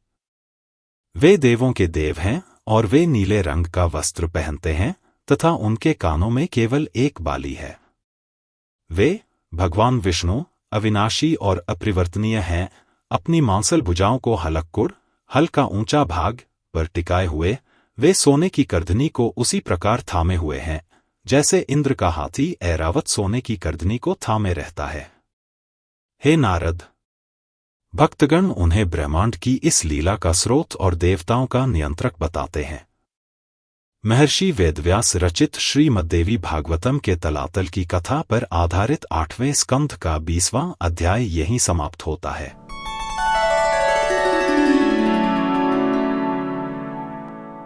अध्याय 21 देवर्षि नारद द्वारा भगवान अनंत की महिमा का गान तथा नरकों की नामावली। नारायण ने कहा, हे देवर्षि, ब्रह्मा के पुत्र सनातन देव सभा में इस प्रकार भगवान अनंत देव की महिमा का वर्णन करते हैं और उनकी पूजा करते हैं, जिनके दर्शन मात्र से प्रकृति इस ब्रह्मांड की रचना, स्थिति और संहार में अपने गुणों के द्वारा कार्य करने में समर्थ हो जाती है।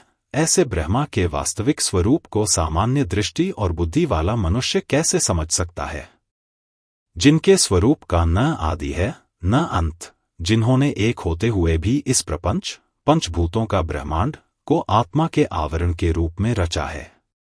उन्होंने अपनी असीम दया से सत और असत को, कारण और प्रभाव से परिपूर्ण इस जगत को अपनी एकमात्र शुद्ध सत्व प्रकृति में दृश्यमान बनाया है, जहां महाबलशाली सिंह भी समस्त दोषों से रहित होकर अपने स्वजनों के मन को अपने वश में करने के लिए उनकी लीला का अनुकरण कर रहा है।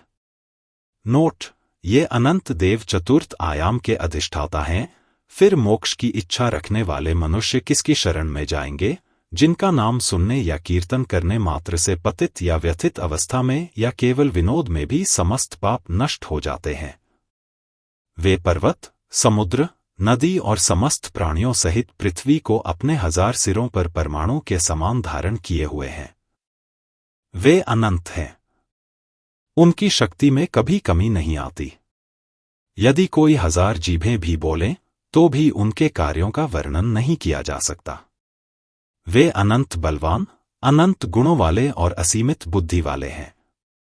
इस प्रकार पृथ्वी के तल में स्थित भगवान अनंत देव इस पृथ्वी को बिना किसी सहायता के और स्वतंत्र रूप से इसकी रक्षा के लिए सहजता से धारण किए हुए हैं। हे मुनि, मनुष्य अपने कर्मों और इच्छाओं का फल उसी प्रकार पाते हैं जैसा वे चाहते हैं। हे नारद, जैसा कि तुमने मुझसे पहले प्रश्न किया था, मैंने धर्म और शास्त्र के अनुसार किए गए विभिन्न कर्मों के भिन्न भिन्न फलों का वर्णन किया है। नारद बोले, हे भगवान, अब कृपया मुझे बताइए कि जब जीवों के कर्म एक ही हैं, तो भगवान ने इतनी विविधताएं क्यों बनाई हैं? नारायण ने कहा, हे नारद, कर्ता की श्राद्धें भिन्न भिन्न होने के कारण ही अनेक अवस्थाएं उत्पन्न होती हैं। फल भी भिन्न भिन्न होते हैं, क्योंकि श्राद्ध भिन्न भिन्न होते हैं। कुछ सात्विक, कुछ राजसिक और कुछ तामसिक होते हैं। यदि श्राद्ध सात्विक हो तो सदैव सुख मिलता है, यदि राजसिक हो तो निरंतर दुख और दुख होता है, यदि तामसिक हो तो दुख होता है और अच्छे बुरे का ज्ञान नहीं होता।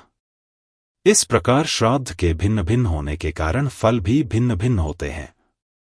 हे द्विजश्रेष्ठ, अनादि अविद्या के प्रभाव से किए गए कर्मों के फलस्वरूप मनुष्य को हजारों अवस्थाएं प्राप्त होती हैं।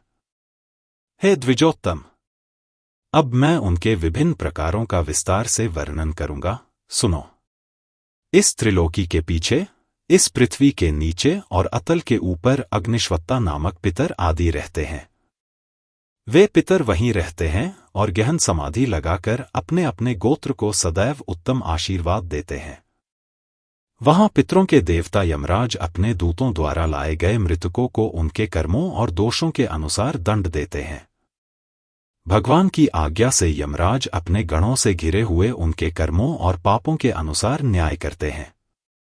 वे अपने दूतों में से उन लोगों को सदैव भेजते हैं जो उनकी आज्ञा का पालन करते हैं और धर्म के तत्व को जानते हैं, और जो उनकी आज्ञा का पालन करने के लिए अपने अपने कर्तव्य पर नियुक्त हैं। शास्त्रकारों ने 21 नरकों का वर्णन किया है, अन्य कहते हैं कि 28 नरक हैं।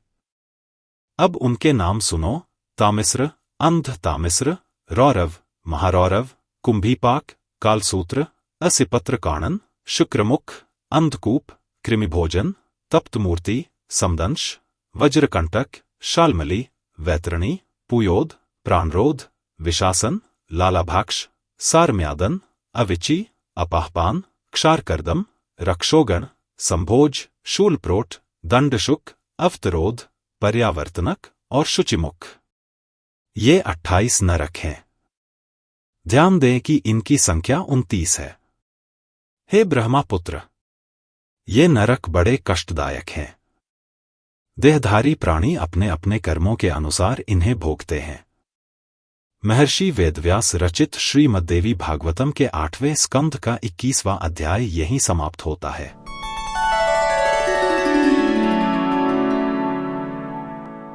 अध्याय 22 विभिन्न नरकों का वर्णन। नारद बोले, हे सनातन, हे मुनि, अब उन विभिन्न कर्मों का वर्णन कीजिए जो इन कष्टदायक नरकों की ओर ले जाते हैं। मैं उनके बारे में विस्तार से सुनना चाहता हूं। 2 से 52 नारायण ने कहा, हे देवर्षि, जो दूसरों के पुत्र, स्त्री और धन का हरण करता है, वह दुष्ट व्यक्ति यम के दूतों द्वारा ले जाया जाता है। यम के भयानक दूतों द्वारा काल की रस्सी से कसकर बांधकर उसे अनेक यातनाओं वाले तामिस्र नरक में ले जाया जाता है। वहां यम के सेवक उसे दंड देते हैं, मारते हैं और धमकाते हैं, और वह अचेत हो जाता है और अपने को बहुत दुर्बल, व्यथित महसूस करता है और अंततः बेहोश हो जाता है। जो दूसरे के पति को धोखा देकर उसकी पत्नियों का भोग करता है, उसे यम के सेवक अंध तामिस्र नरक में ले जाते हैं। वहां वह बहुत अधिक दुख और पीड़ा भोगता है।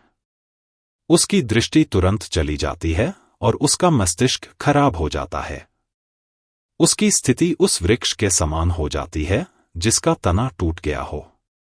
इसी कारण प्राचीन ऋषियों ने इसे अंध तामिस्र कहा है। जो मनुष्य मेरे और मेरे के अधीन होकर दूसरों से झगड़ता है और अत्यंत आसक्त होकर अपने परिवार का पालन पोषण करता है, अपने परिवार को यहीं छोड़ देता है और अपनी दुष्ट प्रवृत्तियों के साथ सभी के लिए अत्यंत भयंकर रौरव नरक में जाता है।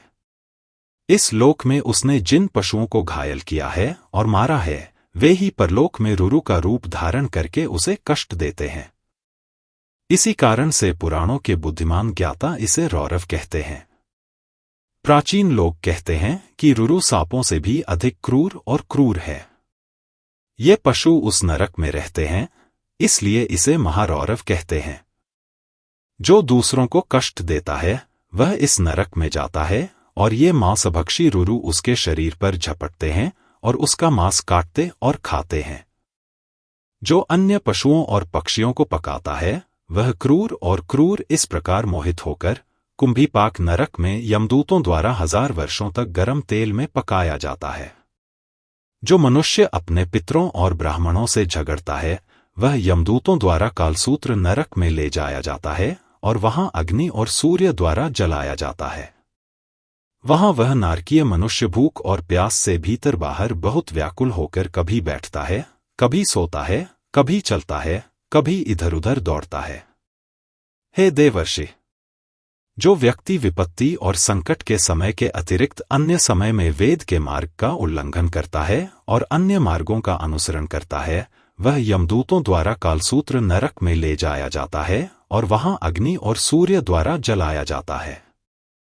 वहां वह नारकीय मनुष्य भूख और प्यास से भीतर बाहर बहुत व्याकुल होकर कभी बैठता है, कभी सोता है, कभी चलता है, कभी इधर उधर दौड़ता है। वह पापी यदि थोड़ी सी दूरी भी पार कर जाए, तो यमदूत उसे असिपत्र कानन में ले जाते हैं और वहां उसे बुरी तरह कोड़े मारते हैं। उसे सहन न कर पाने के कारण वह बेतहाशा इधर उधर भागता है और उसके दोनों ओर असी के पत्ते चुभ जाते हैं। उसका सारा शरीर कटकर अलग अलग हो जाता है और वह हाय मैं मारा गया चिल्लाता हुआ मूर्छित हो जाता है। फिर वह बहुत पीड़ा अनुभव करता हुआ पग पग पर गिरता है। इस प्रकार वेदमार्ग का उल्लंघन करने के कारण पापी को कष्ट भोगना पड़ता है। जो राजा या राजपुरुष धर्मसम्मत दंड का आदेश देता है और ब्राह्मण के शरीर को कष्ट पहुंचाता है या दंड देता है, उसे यम के सेवक शुकरमुख नरक में डाल देते हैं और उसके शरीर को गन्ने की तरह बहुत जोर से पीसते हैं। तब वह फूट फूट कर रोता है, मूर्छित हो जाता है और मूर्छित हो जाता है। वह उनके द्वारा कुचला जाता है और उसे अनेक प्रकार के कष्ट और दुख भोगने पड़ते हैं। जो मनुष्य दूसरों के दुख में उनकी भावना को जानता है, दूसरों के रक्त पर पलने वाले कीड़ों आदि को पीड़ा देता है तथा दूसरों के दुख को नहीं समझता, वह उस दोष के दंड स्वरूप अंधकूप नरक में जाता है। वहां पशु, पक्षी, मृग, सरीसृप, मच्छर, कीड़े, जू, मक्खियां, दंडशूक आदि नाना प्रकार के क्रूर पशु उसे पीड़ा पहुंचाते हैं। वहां वह अपने कुरूप शरीर में रहता है और पशु की भांति घूमता है। जो मनुष्य थोड़ा सा भी धन और अन्न पाकर भी पंच महायज्ञ नहीं करता, उसमें से देवताओं को कुछ भी नहीं देता तथा कौए के समान उसी से अपना पेट भरता है, वह अपने पाप कर्मों के कारण क्रूर यमदूतों द्वारा घोर कृमिभोजन नरक में ले जाया जाता है। यह नरक 1,00,000 योजन चौड़ा है और कीड़ों का भंडार है। यह नरक के निवासियों को भयभीत करता है। वह पापी कीड़े का रूप धारण कर लेता है और वापस आने पर कीड़े उसे खा जाते हैं और इस तरह वहां अपना समय व्यतीत करता है। जब कोई व्यक्ति अतिथियों या अतिथियों को कुछ भी हिस्सा नहीं देता है और अग्नि में आहुति नहीं देता है और अपना भोजन स्वयं करता है, तो वह भी उपरोक्त नरक में जाता है। जब कोई व्यक्ति अत्यधिक खतरे और संकट के समय के अलावा किसी अन्य समय में चोर की आजीविका का अनुसरण करता है और ब्राह्मण या किसी अन्य व्यक्ति से जबरदस्ती सोना और जवाहरात लूटता है, तो वह इस नरक में ले जाया जाता है और यम के सेवक एक ज्वलंत गर्म लोहे के कटर से उसकी त्वचा को छेद कर काट देते हैं। जब कोई पुरुष किसी ऐसे व्यक्ति के साथ अवैध सहवास के लिए जाता है जो संपर्क करने योग्य नहीं है, और जब कोई महिला इसी तरह किसी ऐसे पुरुष के पास जाती है जो संपर्क करने योग्य नहीं है, तो उन दोनों को यम के सेवकों द्वारा कोड़े खाकर इस नरक में ले जाया जाता है, जहां पुरुष को एक ज्वलंत गर्म लोहे की महिला का आलिंगन करना पड़ता है। और इसके विपरीत जब कोई व्यक्ति अप्राकृतिक अपराधों के लिए सभी प्रकार की योनियों में जाता है, तो उसे वज्रकंटक नरक में ले जाया जाता है और लोहे की शालमली लकड़ी के ऊपर बिठाया जाता है। जब कोई राजा या कोई राजसी व्यक्ति पाषाण धर्म अर्थात अधर्म मार्ग के अधीन किसी कानून की सीमा का उल्लंघन करता है, तो वह उस पाप के कारण वैतरणी में जाता है जो उस नरक के चारों ओर की खाई है। वहां जलीय जानवर भोजन करते हैं नारद। उसके शरीर को चारों ओर से घेर लिया गया है, फिर भी न तो उसके प्राण बचे हैं न ही उसके अंग। वह अपने कर्मों के कारण मल, मूत्र, पीप, रक्त, बाल, अस्थि, नख, मांस, मज्जा, चर्बी आदि से भरी हुई नदियों में फेंका जाता है और बहुत कष्ट पाता है।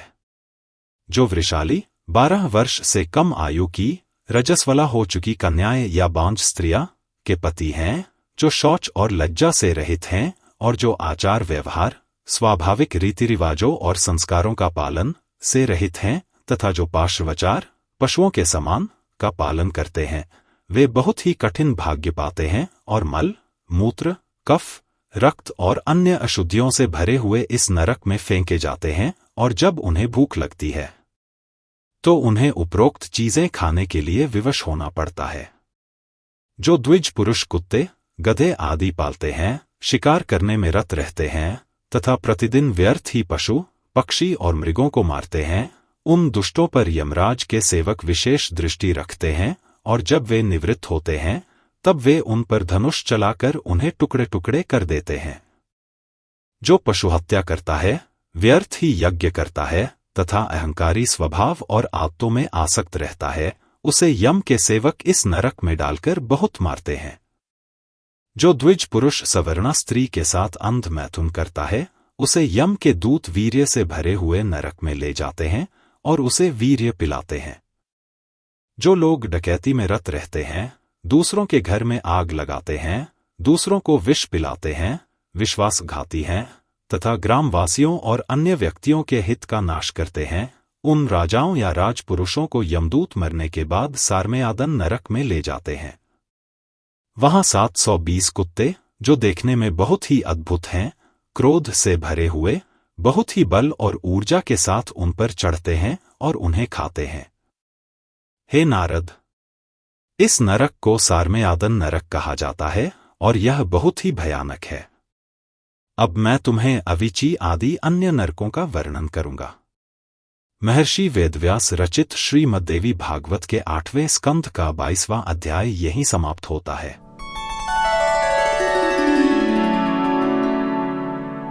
अध्याय 23 नरक प्रदान करने वाले विभिन्न पापों का वर्णन। नारायण ने कहा, हे नारद, जब मनुष्य पापमय वृत्ति से प्रेरित होकर गवाही देते समय अथवा धन लेते या देते समय सदैव मिथ्या बोलते हैं, तो वे मरने के पश्चात अविची नामक भयंकर नरक में जाते हैं। वहां एक पर्वत की चोटी से 100 मंत्र निकलते हैं। हे ब्रह्मा के पुत्र, जब कोई मनुष्य, चाहे वह ब्राह्मण हो, क्षत्रिय हो या वैश्य हो, सोम, मदिरा पीता है अथवा भूलवश मदिरा पी लेता है, तो वह इस नरक में डाला जाता है। हे मुनि, यम के सेवक उसे पिघला हुआ लोहा पिलाते हैं। जब कोई नीच मनुष्य अपने स्वाध्याय, जन्म, तप या वर्ण और आश्रम के अभिमान से उन्मत्त होकर अपने से श्रेष्ठ लोगों का यथोचित आदर नहीं करता, तो वह नीचे सिर करके क्षारकर्दम नरक में डाला जाता है। वहां उसे भयंकर पीड़ा होती है। जब कोई पुरुष या स्त्री मोहवश नरबलि, जहां पुरुषों को बलि के रूप में जलाया जाता है, करता है, तो उसे यहां नरमांस खाना पड़ता है। जो लोग पहले अनेक प्रकार के पशुओं को मारते थे, वे मरने के बाद इस यमलोक में आते हैं, सब मिलकर कसाई की तरह एक दूसरे का मांस कुदाल आदि से काटते हैं, उनका रक्त पीते हैं और बार बार नाचते गाते हैं। वे वास्तव में वही करते हैं जो भयंकर राक्षस करते हैं। जब लोग गांव या जंगल में रहने की इच्छा रखने वाले भोले भाले लोगों से मिलते हैं और नाना प्रकार के उपायों से उनका विश्वास बढ़ाते हैं, उन्हें आसक्त करते हैं और अंत में उन्हें नुकीले शूलों, त्रिशूल या नुकीली तलवारों से छेद कर ऐसे मार देते हैं मानो वे कोई साधारण खिलौना हों, तो उनकी मृत्यु के बाद उन्हें यमदूत पकड़कर शूलादि नरक में डाल देते हैं। शूलों द्वारा छेदे जाने पर वे वहां भूख प्यास से व्याकुल हो जाते हैं। बगुले और सारस अपनी तीखी चोंचों से उन्हें इधर उधर दौड़ाते हैं। इस प्रकार पीड़ित होकर उन्हें अपने पिछले जन्मों में किए गए सभी पाप याद आ जाते हैं। जो लोग भटके हुए रास्तों पर चलते हैं और दूसरे प्राणियों को परेशान करते हैं, जैसे कि सांप करते हैं, वे दंडशूक नरक में गिरते हैं। यहां 5 मुख और 7 मुख वाले कीड़े चारों ओर से आकर उन्हें उसी प्रकार खाते हैं जैसे भयंकर सांप चूहे को खाता है। जो लोग लोगों को अंधेरे गड्ढों, अंधेरे कमरे या अंधेरी गुफा में बंद कर देते हैं, उन्हें मृत्यु के सेवक अपनी भुजाएं ऊपर उठाकर ले जाते हैं और उन्हें विष, अग्नि और धुएं से भरी ऐसी ही अंधेरी गुफाओं में बंद कर देते हैं। जब कोई ब्राह्मण गृहस्थ अपने घर में उचित समय पर आए हुए अतिथि को देखकर उसे जलाने के लिए पापमयी दृष्टि डालता है, तब मृत्यु के दूत, वज्र के समान चोंच वाले बगुले, कौए, वट आदि पक्षी तथा भयंकर गिद्ध आकर उस पापी की आंखें निकाल लेते हैं। जब धन के मद में चूर होकर मनुष्य बहुत अभिमानी हो जाता है, गुरुओं पर संदेह करने लगता है, आय व्यय के विचार से उसका हृदय और मुख मुरझा जाता है तथा वह सदैव दुखी होकर ब्रह्मा पिशाचों के समान धन संचय करने लगता है, तब वह मनुष्य अपने धन को हड़प लेता है। हे देवर्षि, पापी मनुष्य इस प्रकार लाखों नरक भोगते हैं। ये सभी अत्यंत दुखदायी तथा पीड़ादायक हैं। इनमें से उपर्युक्त 20 नरक सबसे अधिक दुख देने वाले हैं। हे देवर्षि, पापी लोग नरकों में नाना प्रकार के दुख भोगते हैं और पुण्यात्मा मनुष्य अनेक लोकों में जाते हैं, जहां सब प्रकार के सुख और आनंद मिलते हैं। हे महर्षि, मैंने तुम्हें स्वधर्म के अनेक प्रकार बताए हैं, फिर भी यह निश्चय जानो कि देवी के स्थूल रूप तथा विराट रूप की पूजा ही सब मनुष्यों का मुख्य धर्म है। देवी की पूजा करने से मनुष्यों को नरकों में नहीं जाना पड़ता। वास्तव में जब देवी भगवती की पूजा की जाती है तो वे स्वयं ही व्यक्ति को इस भवसागर के दूसरे किनारे तक ले जाने की व्यवस्था करती हैं। महर्षि वेदव्यास कृत श्रीमद्देवी भागवत के अष्टम स्कंध का 23वां अध्याय यहीं समाप्त होता है।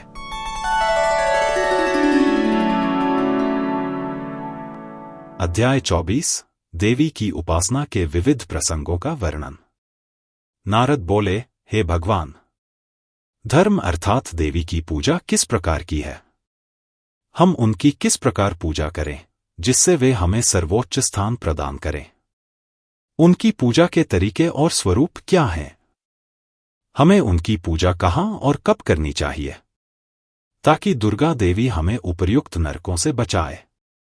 नारायण ने कहा, हे देवर्षि, आप तत्वज्ञों में श्रेष्ठ हैं, इसलिए मैं आपको बताता हूं कि देवी कैसे प्रसन्न होती हैं और धर्म के अनुसार उनकी पूजा कैसे की जाती है। ध्यानपूर्वक सुनो। हे नारद, मैं स्वधर्म का स्वरूप भी वर्णन करूंगा, उसे भी सुनो। जब कोई इस अनादि संसार में विधि विधान से देवी की पूजा करता है तो वे स्वयं ही सभी भयंकर संकटों और कठिनाइयों को दूर कर देती हैं। लोग किस प्रकार देवी की पूजा करते हैं, इसका विधान सुनो। जब प्रतिपदा तिथि आए तो चावल आदि से देवी की पूजा करनी चाहिए, घी के साथ उसे ब्राह्मणों को देना चाहिए, तब व्यक्ति रोग से पूर्णतः मुक्त हो जाता है। दूसरे दिन द्वितीया तिथि को जगत जननी को शक्कर का भोग लगाना चाहिए और उसे ब्राह्मणों को देना चाहिए, वह दीर्घायु होता है। पूजा आरंभ करते समय तृतीया तिथि को उपासक को भगवान शिव को दूध पिलाना चाहिए। चतुर्थी तिथि को देवी को आटे का एक टुकड़ा अर्पण करके उसे ब्राह्मण को दे दे, ऐसा करने से मनुष्य को कोई बाधा नहीं आती। पंचमी तिथि को देवी को केला अर्पण करके उसे ब्राह्मण को दे दे, ऐसा करने से वह बुद्धिमान हो जाता है।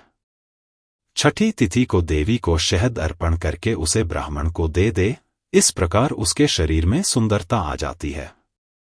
सप्तमी तिथि को ब्राह्मण देवी को गुड़ के साथ नैवेद्य, चावल आदि का प्रसाद देकर उसे ब्राह्मण को दे दे, तब वह मानसिक दुखों से मुक्त हो जाता है।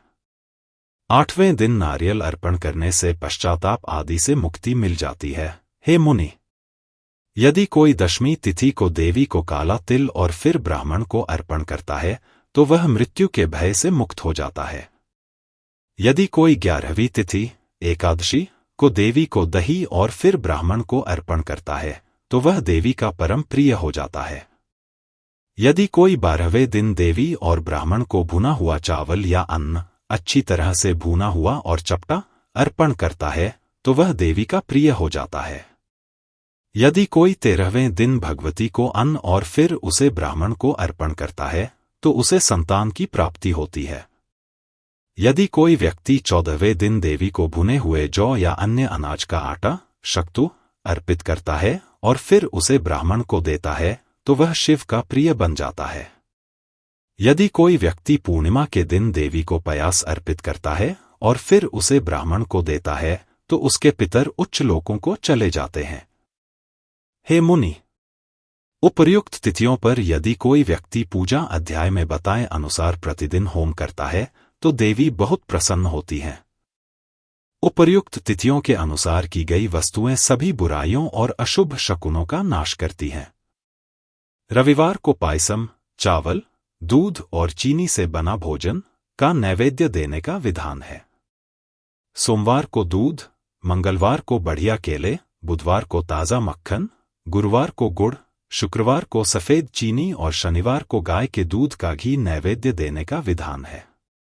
अब सुनिए कि नक्षत्रों पर क्या नैवेद्य देना चाहिए।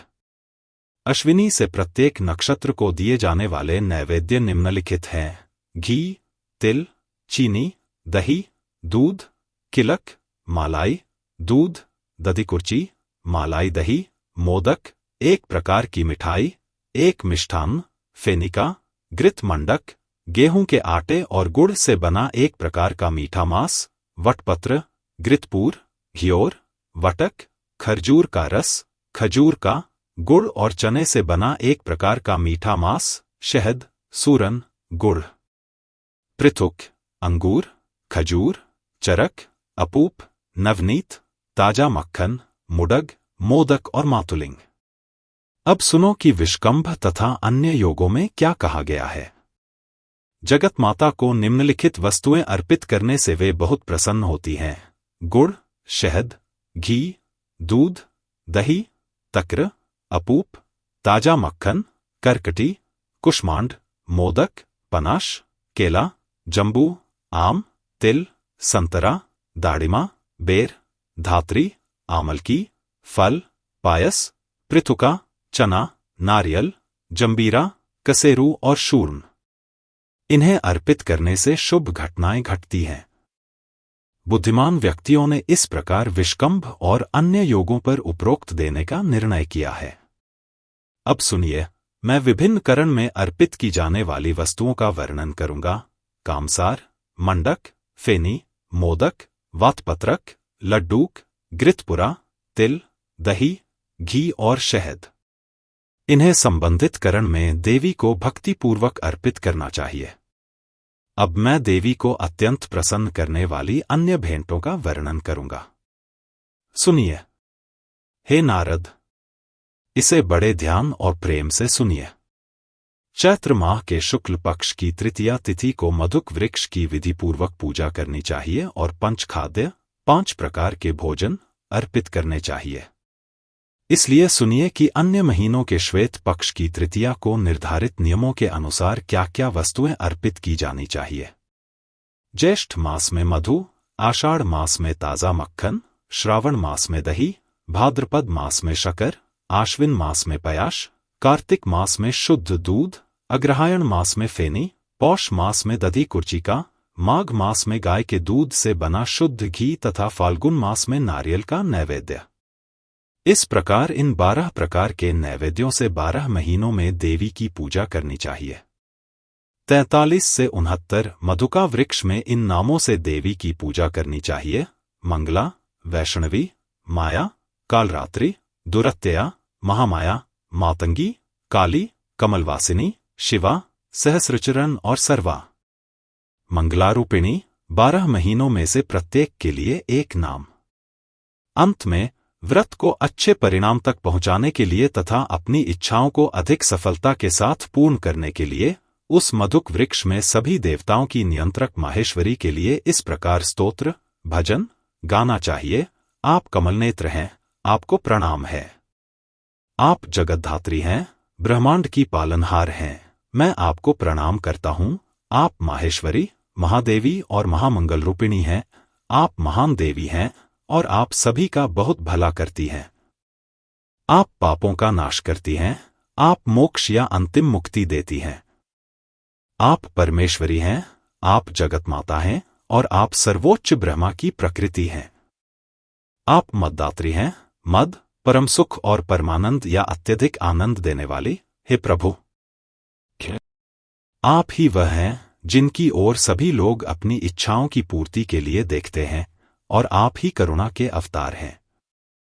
आप इन नामों से पूजित हैं: कंकला क्रूरा, कामाक्षी, मीनाक्षी मर्म भेदिनी, माधुर्य रूपशालिनी, तथा आपकी पूजा सभी स्तोत्रों और मंत्रों के आगे प्रणव लगाकर की जाती है। आप बीज माया, मायावीज की प्रकृति की हैं। आपको मंत्र जपने से प्राप्त किया जा सकता है और आप पर गहन ध्यान, निधिध्यासन से प्रसन्न हुआ जा सकता है। आप तक सभी लोग अपने मन के द्वारा पहुंच सकते हैं और आप ऐसे कार्य करते हैं जो महादेव को प्रसन्न करते हैं। आप अश्वत्थ, वट, पीपल, नीम, आम, कपित, लकड़ी का पेड़ और कुल, बेर के वृक्षों में निवास करते हैं। आप ताड़ के पेड़ हैं। आप अर्क, करीर और क्षीर के पेड़ हैं। आप दुग्धवल्ली, पौधों के दूधिया रस में निवास करते हैं। आप करुणा के अवतार हैं और दया दिखाने के योग्य हैं। आप सच्चाई और दयालु हैं और आप सर्वज्ञ की पत्नी हैं। इसलिए आपकी जय हो। हे नारद, पूजा के बाद यदि कोई देवी के लिए उपरोक्त स्तोत्र का पाठ करता है तो उपासक को सभी प्रकार के पुण्य मिलते हैं। जो व्यक्ति देवी को प्रसन्न करने वाले इस स्तोत्र का प्रतिदिन पाठ करता है, वह सभी प्रकार के रोगों, दर्द से मुक्त हो जाता है और अपने जुनून के डर से मुक्त हो जाता है, जिसे जीतना बहुत कठिन है। इससे बढ़कर और क्या है कि जो धन चाहता है उसे धन मिलता है, जो धर्म चाहता है उसे धर्म मिलता है, जो काम चाहता है उसे काम, इच्छाओं के विषय मिलते हैं, और जो मोक्ष चाहता है उसे मोक्ष मिलता है। देवी चतुर्वर्ग के चतुर्गुणित फल प्रदान करने वाली हैं।